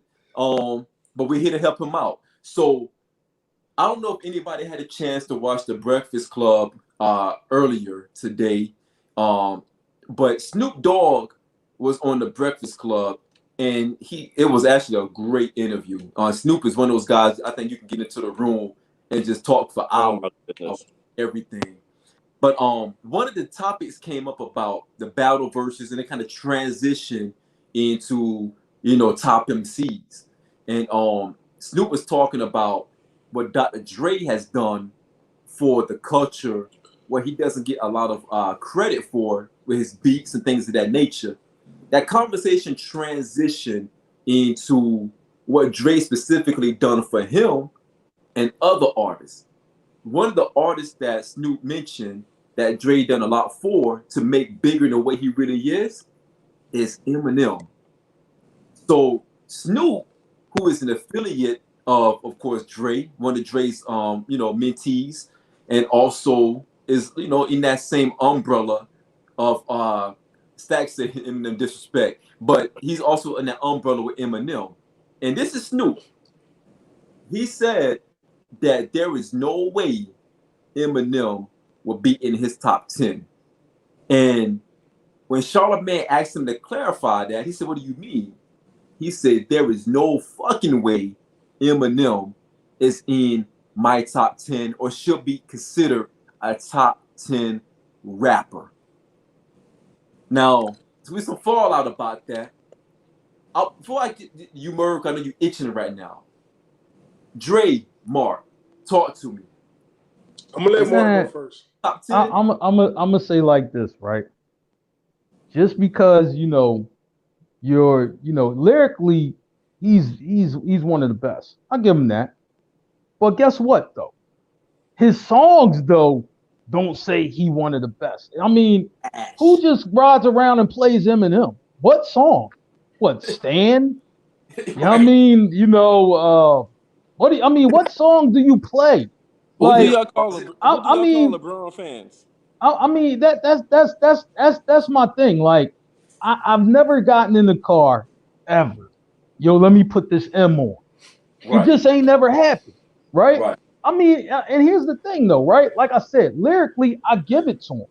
I'm like, man, I heard him on a Biggie record with Dead Wrong. You know what I'm saying? He killed that shit. Okay, lyrically, he can go. There's other guys who can go lyrically, but they don't have the music, where it's like, yo, you want to play it. And I mean, I'm not saying that his music, isn't good. It just ain't great where, yo, you want to play it. I want to play his shit. I want to play Stan, and I want to play the Marshall Mathers LP, and I want to play these other records. I mean, everything I've ever played from him is like he's on somebody else's record. It ain't his record. He's like a feature on somebody else. Like, I'm saying Topless with Dr. Dre and Nas. I played that, and Dead Wrong with Biggie, and what's the Drake record? You know what I'm saying? Where we spazzed on that joint. Okay, cool. But I ain't never played none of his shit. Renegade. That's the point. Yeah.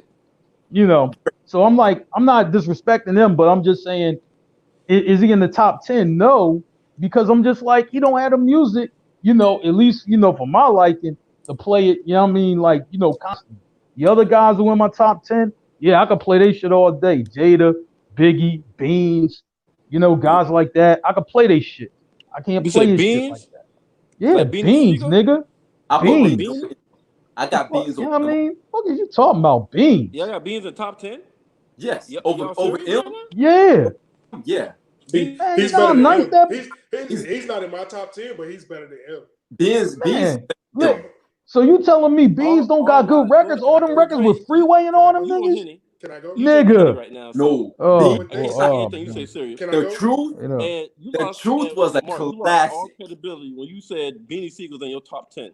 You lost all credibility. You Philly biased. Yeah, you tripping. In your top 10? M in your top 10, dude. What do you play? What do you get in your car and play, boy? M is What's number in your car? M is number one. M is number one. Number one? I never said that. What's played? Meek Mill in your top 10? No, hell no. Meek Mill ain't my top 10. Hey, I got a question. Who is Stacks guy? Who is Stacks guy? Stacks is Merv guy from Columbia. Merv, he's from Merv. He from Georgetown. Merv, send a link. Stacks. Which link? Which link? Stacks, get your ass in here. So he can join in? Which link? Yeah, so he can join in. Nigga, are you... What the fuck, nigga? Yo, clarification, motherfucker. If you want to drink, what the dude say yes on... No. That's a yes or no. Yo, what the dude say in that movie? I'm wondering... Yo, remember the movie with Omar Epps and LL? What's the name of that movie? Oh Lord, In Too Deep, Lord, yeah. Remember, dude was like, man, this nigga be heating you, man. It's like, Yo, this is what I want to know what people play from M in the car. Like I don't even know the answer to that question. They don't play shit, Mark. They don't. Listen, Yo, this is what I got to say. Go ahead. Is it Stan? They ride around listening to Stan, like, you know, is that the record? Help me out. This is what I got to say. Listen, okay, first we're gonna start with this. There is not a classic album that comes from Eminem. All right, that's first thing. Second, here's the most important. I think is more important than a classic album. There's not a people got more. verse. We talking about that Marshall Mathers. Marshall Mathers is the second one. We talking about. That's not classic. All right. Now what's the second point order? Let me get this right. There's not a classic verse that comes from Eminem.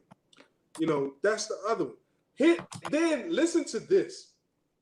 I don't know the lyrics, so I can't give them to you the way that they're given to you in song form.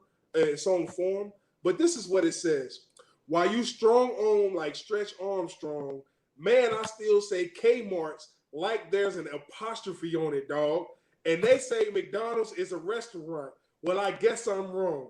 But if you're going to tell me that A&W ain't got the best spot for the hot dogs, then you can get the F on, dog. Listen, we have no tolerance for bullshit like that when we're talking about top 5, top 10 spitters. I'm not a Nas fan. Anyone knows me know that I'm not a Nas fan. But there is not a Nas verse that I can think of that is questionable. You know what I mean? Like, that is a very questionable verse. You remember when Double XL used to do that shit, the whack? That shit should have been there. It should have been. Nas doesn't have that. Andre doesn't have that. Black Thought doesn't have that. Jay doesn't have that. You know what I'm saying? When we're talking about, these are the greatest. Redman everybody got a whack verse. No. Everyone does not have a whack verse. Bro. Everybody does have a whack verse. Listen, no, bro. Jay got a whack. Jay, what? I'm a Jay fan. Oh my goodness. What verse is whack from Jay? I'm a Jay fan. Jay has a no. No. There's a difference between having a whack album and a whack verse. And that is why Nas doesn't get the shine that he had. He should, because Nas has whack songs because of his production. But when you take his lyrics and you put them, that is why people consider, and I don't like Nas, and I'm telling you this, that is why people consider Nas to be either the GOAT or top 5. It's because of what he actually has to say. And that speaks to the point of what Snoop had to say. Eminem is great because of Dre's production. And he said it just like that. He said Dre's production is what was made Eminem as global as he is today. Because he said you cannot put Eminem ahead of rock. He named rappers off. He said you cannot put Eminem in front of Rakim. You cannot put Eminem in front of Kane, Nas. So basically what Snoop is doing, he's respecting history. I get that. That's what he's doing. All right. So check this out. I'm gonna jump in, and we got a caller in, and I'm gonna shut up and I'm gonna listen to what. Hey, hold on. Hey, Dre, real quick. Who's your favorite? Who's your favorite rapper? My favorite rapper of all time is Redman. Huh? Redman. Who? I didn't stutter. Redman. That's what. Yes. So everyone on the podcast knows that. You know, Eminem even ranking me. That doesn't. You see what he said though? Eminem ranked him. All of them. For him to say I'm in that realm, because I say Eminem is in that realm too. Like I rank him up there with Jay-Z, Biggie, and Nas. I said that in the major interviews. Did you hear that? That's your favorite rapper. So Eminem is your favorite rapper, Negro. No, that don't mean shit to me. My favorite basketball Eminem player is your favorite rapper, favorite rapper. My favorite That's your favorite basketball rapper. player of all time I got is more Magic now. Johnson. Magic Johnson said Kobe is the greatest Laker. Well, go ahead, bring the call. But this is what we're going to do. I got Jay-Z, I got Kendrick Lamar. Shut up. I'm not going to say nothing else. We're going to bring in Stacks. Go ahead. Yeah. Stacks. What up? Y'all get me? Hold on, before you start, who you are, where you from, what you represent, what you about. Okay, I'm from Georgetown. I live in Columbia. I'm retired military. I just couldn't take it anymore. Mark, you from Philly, right? I know a lot of people from Philly, and you lost all credibility when you put Beans in your top 5. Even though I love Beans. I love what was the first The Truth. I love all his records, but you can't put Beans in your top 5. That's just no. I said top 10. I said top 10. I ain't say top 5. I said top 10. Damn, who you not? I said top 10. That's what I said. Yeah. Meek Mill is probably in your top 10 too, then, right? No, Meek Mill's not in my top 10.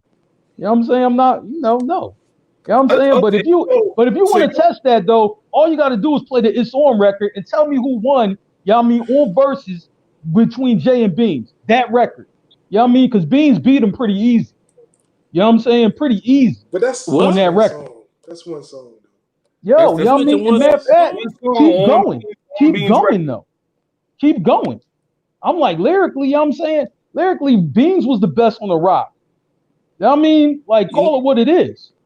Jay just had better songs. Lyrically, you know what I mean? I can't agree to that. No, I agree to it. You're counting. So Beans is a better lyricist than Jay-Z. Yeah. Oh, you on fuck, bro. Man, he just don't got better records. You don't got better records. He better lyricists. You play them songs they got together. You tell me. You tell me who won. You know what I mean? I could put them out there. Easy. Back to the Eminem argument. So you're basing it off of something that cannot. I know a lot of shit that bumps in the South that you can play in the video, but they ain't, I mean in your car, but they ain't saying shit on the record. It's just noise on beats, like your boy said. Who said that? Like Bean said that right, just noise on beats. Eminem lyrically, Eminem gets discredited. One, because he's white, and all of it. That's why he gets the credit is because he's white. It is because he's white. Because he's white. No, bro. Don't say he's no. He gets the sales. He gets extra credit. He gets sales because he's white. No. So you believe? Because he's white. Because the first thing motherfuckers say is that white boy cold, and it's not the truth. It is not the truth. You can't come on here and say that one. I can't allow that one. I listen to lyrics. I'm a lyrics guy. Fuck beats and all that. So as far as that's a weak argument. You can't listen to you can't listen to them in the car. But if you break down the lyrics, if you break down bars, you gotta put Eminem in there. You have to. Lyrically, he's good. Like lyrically, he's really, really good. What you know what I'm saying? What do you mean what bars? What bars? He's your best friend. Hey, what bars? Him talks about just because he can. Hey, Dre, listen to your best friend. She said you're wrong. So here's the thing. Okay, and I'm posted. She just said he gets. I'm in a position to talk to these kids and they listen. I ain't no politician, but I kick it with him a minute. I mean, Renegade and Renegade is not it. Renegade, he went off. Renegade, he went off. But he went off every feature. But listen, we're talking about body of work. We're talking about body of work. The Eminem Show, the Marshall Mathers, Slim Shady. What are you talking about? He has a body of work. Okay, what happened to Kamikaze? He y'all can't relate to the content. So I'm just saying, what happened to become him? Because y'all can't relate to the content. Yeah, because I don't feel the need. Just because he's not rapping about the hood that we grew up in, y'all not giving him credit. That's why all I hear is I can't relate to his content. It's not that. It's not about related bars. It's not relating. I just don't feel the need to try to put my mom in the trunk of the car or try to body my baby mother. What I'm saying what does Nas rap about? His life. What does Jay-Z rap about? His life. But the growth. You can't discredit him because he's rapping about something that we didn't experience when we grew up in our hood, our neighborhood. I'll say like this, man. Him lyrically can go, but his music was just all right to me. You know what I mean? And that pushes him outside the top 10 to me.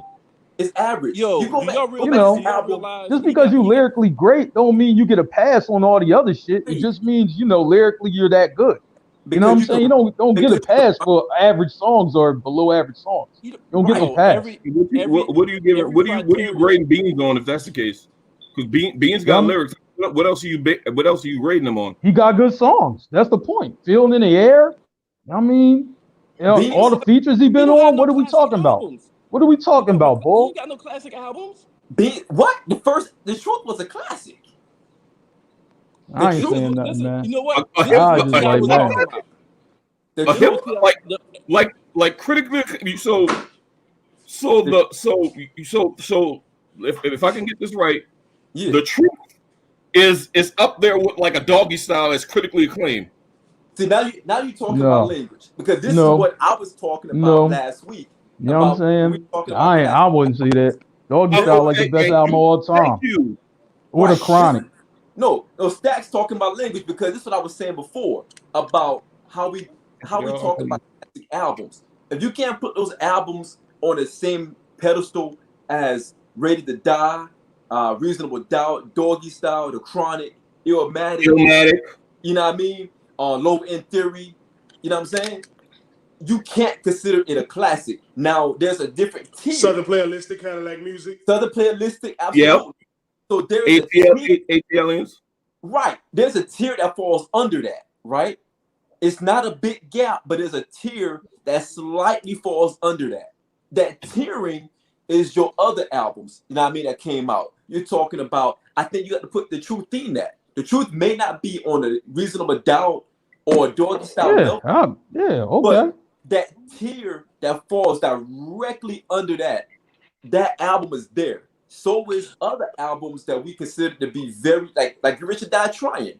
I think Richard Die Trying is under that smaller tier. I won't consider it the Doggy Style classics. You know what I'm saying? Mm-hmm. So what I'm saying with M, you got to think about. So where you got? Have you listened to Marshall Mathers or the Eminem Show? Have you listened to like the whole album? I listened to every album. The Eminem Show is trash. And it was trash. The Eminem Show is trash. You go to the Eminem Show. You go to Encore. Marshall Mathers is a solid album. It's a solid album. But you got that at? Yeah.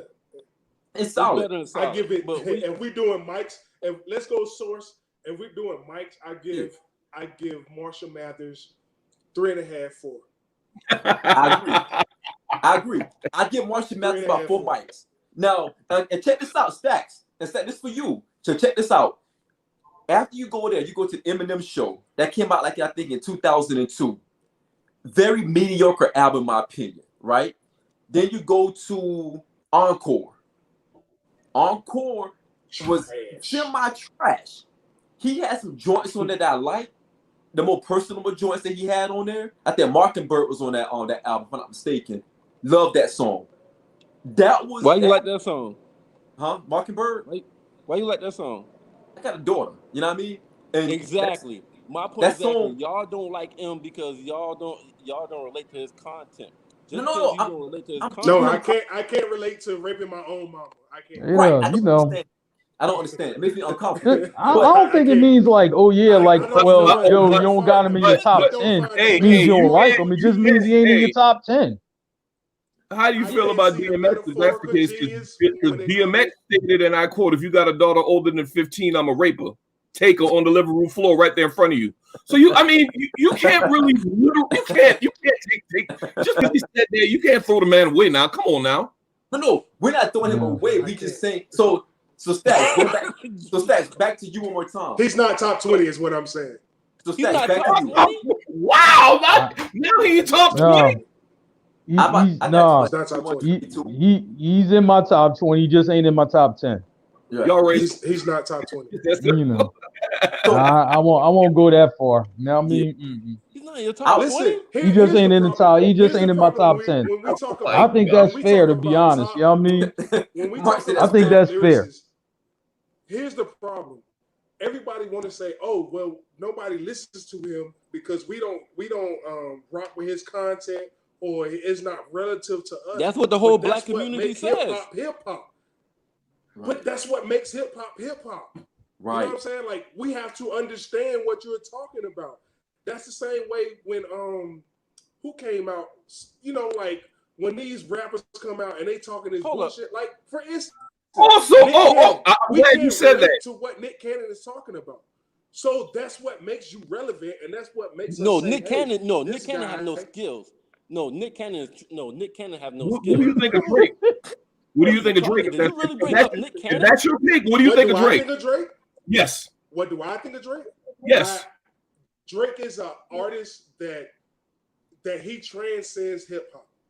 Drake transcends hip hop, but Drake is not something that I am going to listen to. However, I do know if I get in the car right now, if I get in the Stankin' Lincoln right now with the homies, somebody will be like, yo, pop this Drake song on. You know what I'm saying? Whether it's Over or The Real Her or whatever the case may be, there's a Drake song that I can actually vibe to.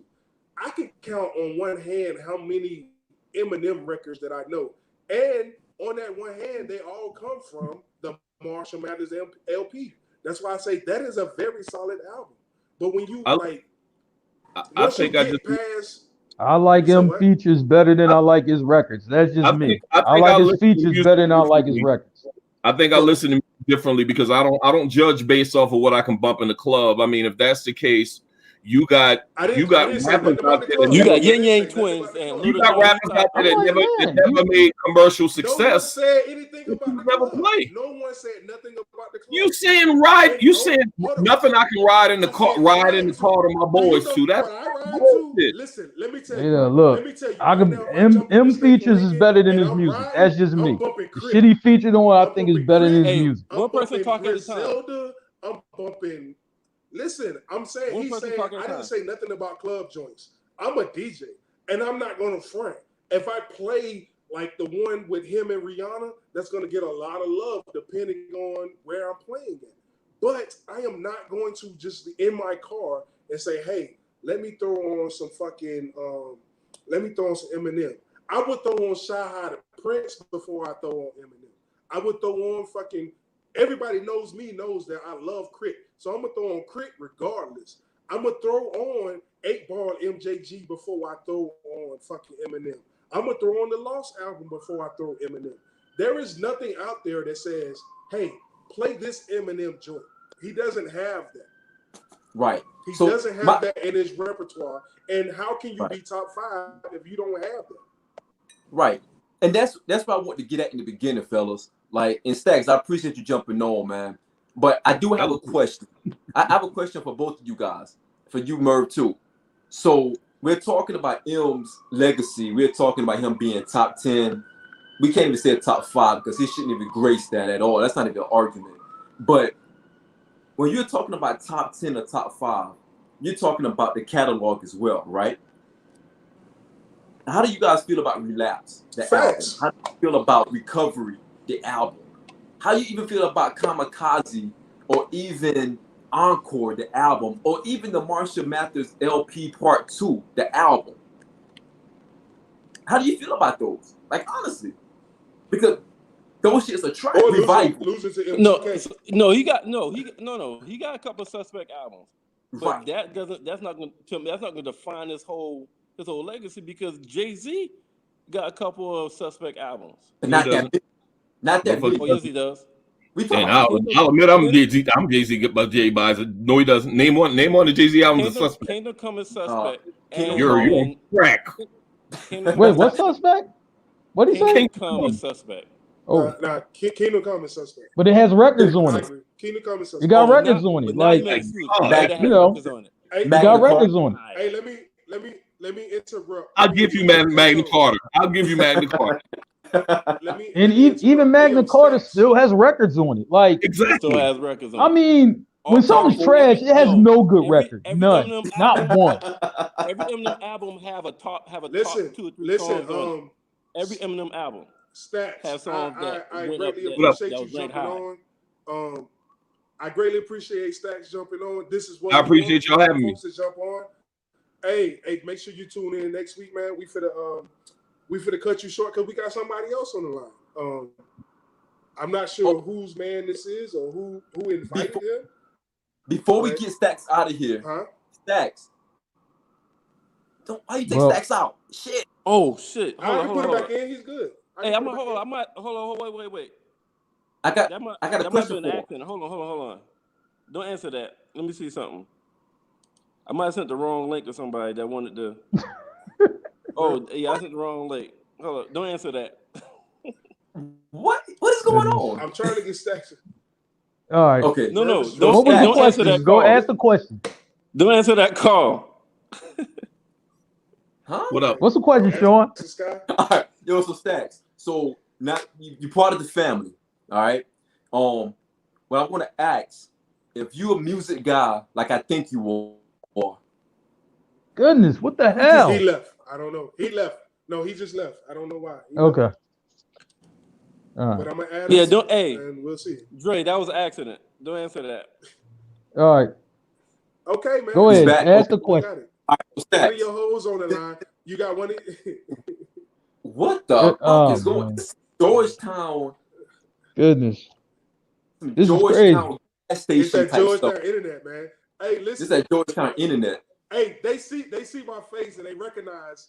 They see my face and they recognize I'm from Stall, and they know the trouble that they had with Stall. They don't want that smoke. Right. You know, grown ass me. They're like, oh shit, that's that guy from Stall.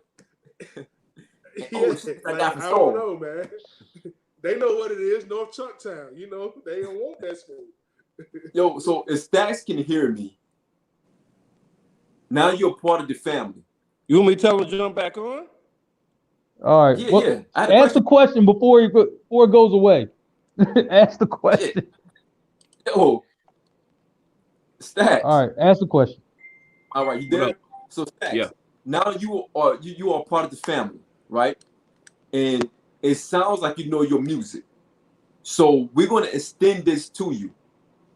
We're going to send two things to you. One, we want you to battle somebody. All right? Are you down with that first? You down with that? You mean like me playing some like a versus? Yes. Absolutely. That's what I want to hear, baby. So we're going to get you set up. We're going to get you set up to go against someone. Number two, we're going to ask you to come back on the show because we're going to continue our hip hop debates. After you get smoked by somebody, after you give up a good fight against someone. Wow. If you win against that person, you may get an opportunity to go at one of the victors, either myself, Mark, or Drake. But you got to prove your worth first. All right? Are you good with that? It's all good. And we're going to invite you back on so we can talk about more on hip hop. Are you good with that? Oh, absolutely. Perfect. Love the show, guys. We're gonna set it up. It's gonna be live and everything, but me and Merv will give you the specifics. I know you Merv's man, so you my mans too. So we'll give you the specifics and we go from there, fam. True. You retired from the army, right? Yep. We won't hold that against you at all. I promise you. He Marines. Hey, he Marines. Hey, what you not finna do is that, Sean. All right, my bad. Let's not do my that. Bad. My bad. Fort Jackson. My bad. What was your last? No, he wasn't at Fort Jackson. He looked like he was at Stewart. He's a dog face. Stewart twice. Stewart twice. To be a fancy pants Marine. Yeah. Iraq and Afghanistan at Stewart all day long. Yo, get this dude out of here, man. Yo, get this dude out of here. Hey, we got Mark, get him out hey, y'all take it easy, man. Who said you want to hop on? You had somebody else? Nah. Merv don't do that. It was okay. one of his It was an accident. I sent the wrong link. I tried to send the link to the show. It was cause y'all know Merv. She was backstage waiting though. Hey, she was twerking on live. Yo, she was waiting though. I don't know if y'all know that. But Merv, that's my crazy ass cousin from New York. You know, Merv got a stable. Merv like a little pimp in Columbia. He had a stable. So you don't know what you're going to get. Right here, man. You don't know what you're going to get. But yo, fellas, hey, good show tonight. Good show tonight. I really appreciate all of the engagement from everybody. Tasia, I'm gonna act like I don't see that Army all day thing down there. But Army deep in here tonight. 60-second wrap up, boy. Yeah. We had a good show tonight, fellas. Thank you all for hopping on. Thank you, Stats, for hopping on. Thank you all for the comments. We had some good content tonight. We're going to continue to pump this. We got the battles locked in. Make sure that you. God damn. Go ahead, Merv. Who y'all got winning Ross and 2 Chainz? Ross. I would say Ross, but he already lost once, so I don't know. Too dirty, man. No, Ross want to know. Ross. Ross, easy. Hey. So, yo, thank you all for hopping on. Thank you all for the engagement tonight. We got a lot of stuff coming up. The battle is coming this weekend.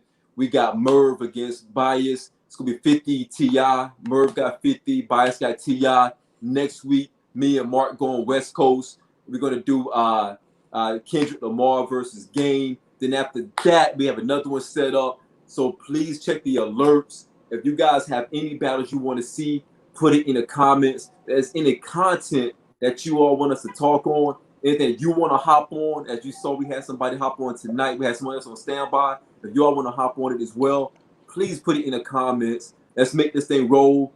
Thank you all. YouTube, Spotify, Caffeine, and of course, Facebook. Thank you all for joining in. My brothers, thank you for a good night tonight. 2 hours deep. We did a good thing tonight. Let's keep this thing rolling. Hey, salute to all of you out there. Yeah, man. Aren't you forgetting something, Negro? Are you? Yeah, man. 60-second wrap up. That was 6-second wrap up, wasn't it? Right there on the No, you know what I mean? For like, we just give our take. You know how it go. God. This nigga. Yeah. You can't host no more. That ran. That Diddy juice, man. That Diddy juice. What are you drinking? Diddy juice. All right. Okay, 60-second wrap up. Fuck y'all 60-second wrap up and what y'all think. Not just kidding. Dre, what you got, man? What's your last thoughts? Yo, so I want to give a shout out to Bomani Jones. I think he's a national treasure among the African American community, and I think he needs to be celebrated. When it comes to topics where you're dealing with racial inequalities or you're dealing with just former players, and I ain't gonna name them like Mark did, but when you're dealing with former players who are turned heel, Bomani Jones is always there to step up, and he's always taking the lead on making sure that they understand, don't forget where you come from, don't forget what you represent. Magic City is West popping. Magic City got the best wings, so I'm going to always rock with Bomani Jones. Merv, talk to me. Yo, I know there's a lot of LeBron fans. I think Lakers got the #1 seed right now. The NBA starts back tomorrow. I'm giving my bold prediction. I got the Clippers and the Bucks in the finals. I like that. Mark. All right. This is something, that, was talked about last week. How New York kind of fell off a little bit, with hip hop and everything like that. I had people who watch the podcast and they said that's not entirely true or whatever, right? New York just doesn't dominate rap like they used to. But, what they were saying is that New York gets good acts, 2-3 good acts each and every time, every year, which is true. When I went back and looked, I'm like, oh, all these guys, have big records or whatever. So speaking of that, I'll give you some new school, and I'm gonna tell anybody who watches the guys, if you want to know anything about new school, you come to me, because I'll set you straight. You know what I'm saying? Pop Smoke album is fire. 50 Cent, executive produced this thing. A lot of features, a lot of good records. The beats are crazy. And he definitely has like some similarities to 50, so I can understand, where all that came in. So, rest in peace to the man, but the album's good. If you ain't heard it, go listen to it. I might post a couple things, in there for y'all. All right? Good deal. And my last second wrap up is Killer Army. For those diehard Wu-Tang fans, they dropped the album about 2 weeks ago. I stumbled on it. Shit is dope. It's a new Killer Army album. It is actually dope. So if you get a chance to check that out, check it out on Apple. Really dope album. Last thing, Smokey Robinson got a song called Game Banging. That shit is whack. If anybody know anyone from Motown, make sure that you email Motown and tell that engineer that he should be fucking fired because that shit was whack. And they got a video out for it where Smokey Robinson is wearing braids and he got some Michael Jordan jeans, big leg jeans on. Shit is whack. So again, Digga the scene with my gangster lead, nigga. That shit was whack. Terrible. And the dude said, "You out there drinking that wine, doing crime. No one drinks wine and do crime. It doesn't go together." But anyhow, yo, salute to everybody. We have fun. I hope you guys have fun along with us. And much love, man. Peace. Peace.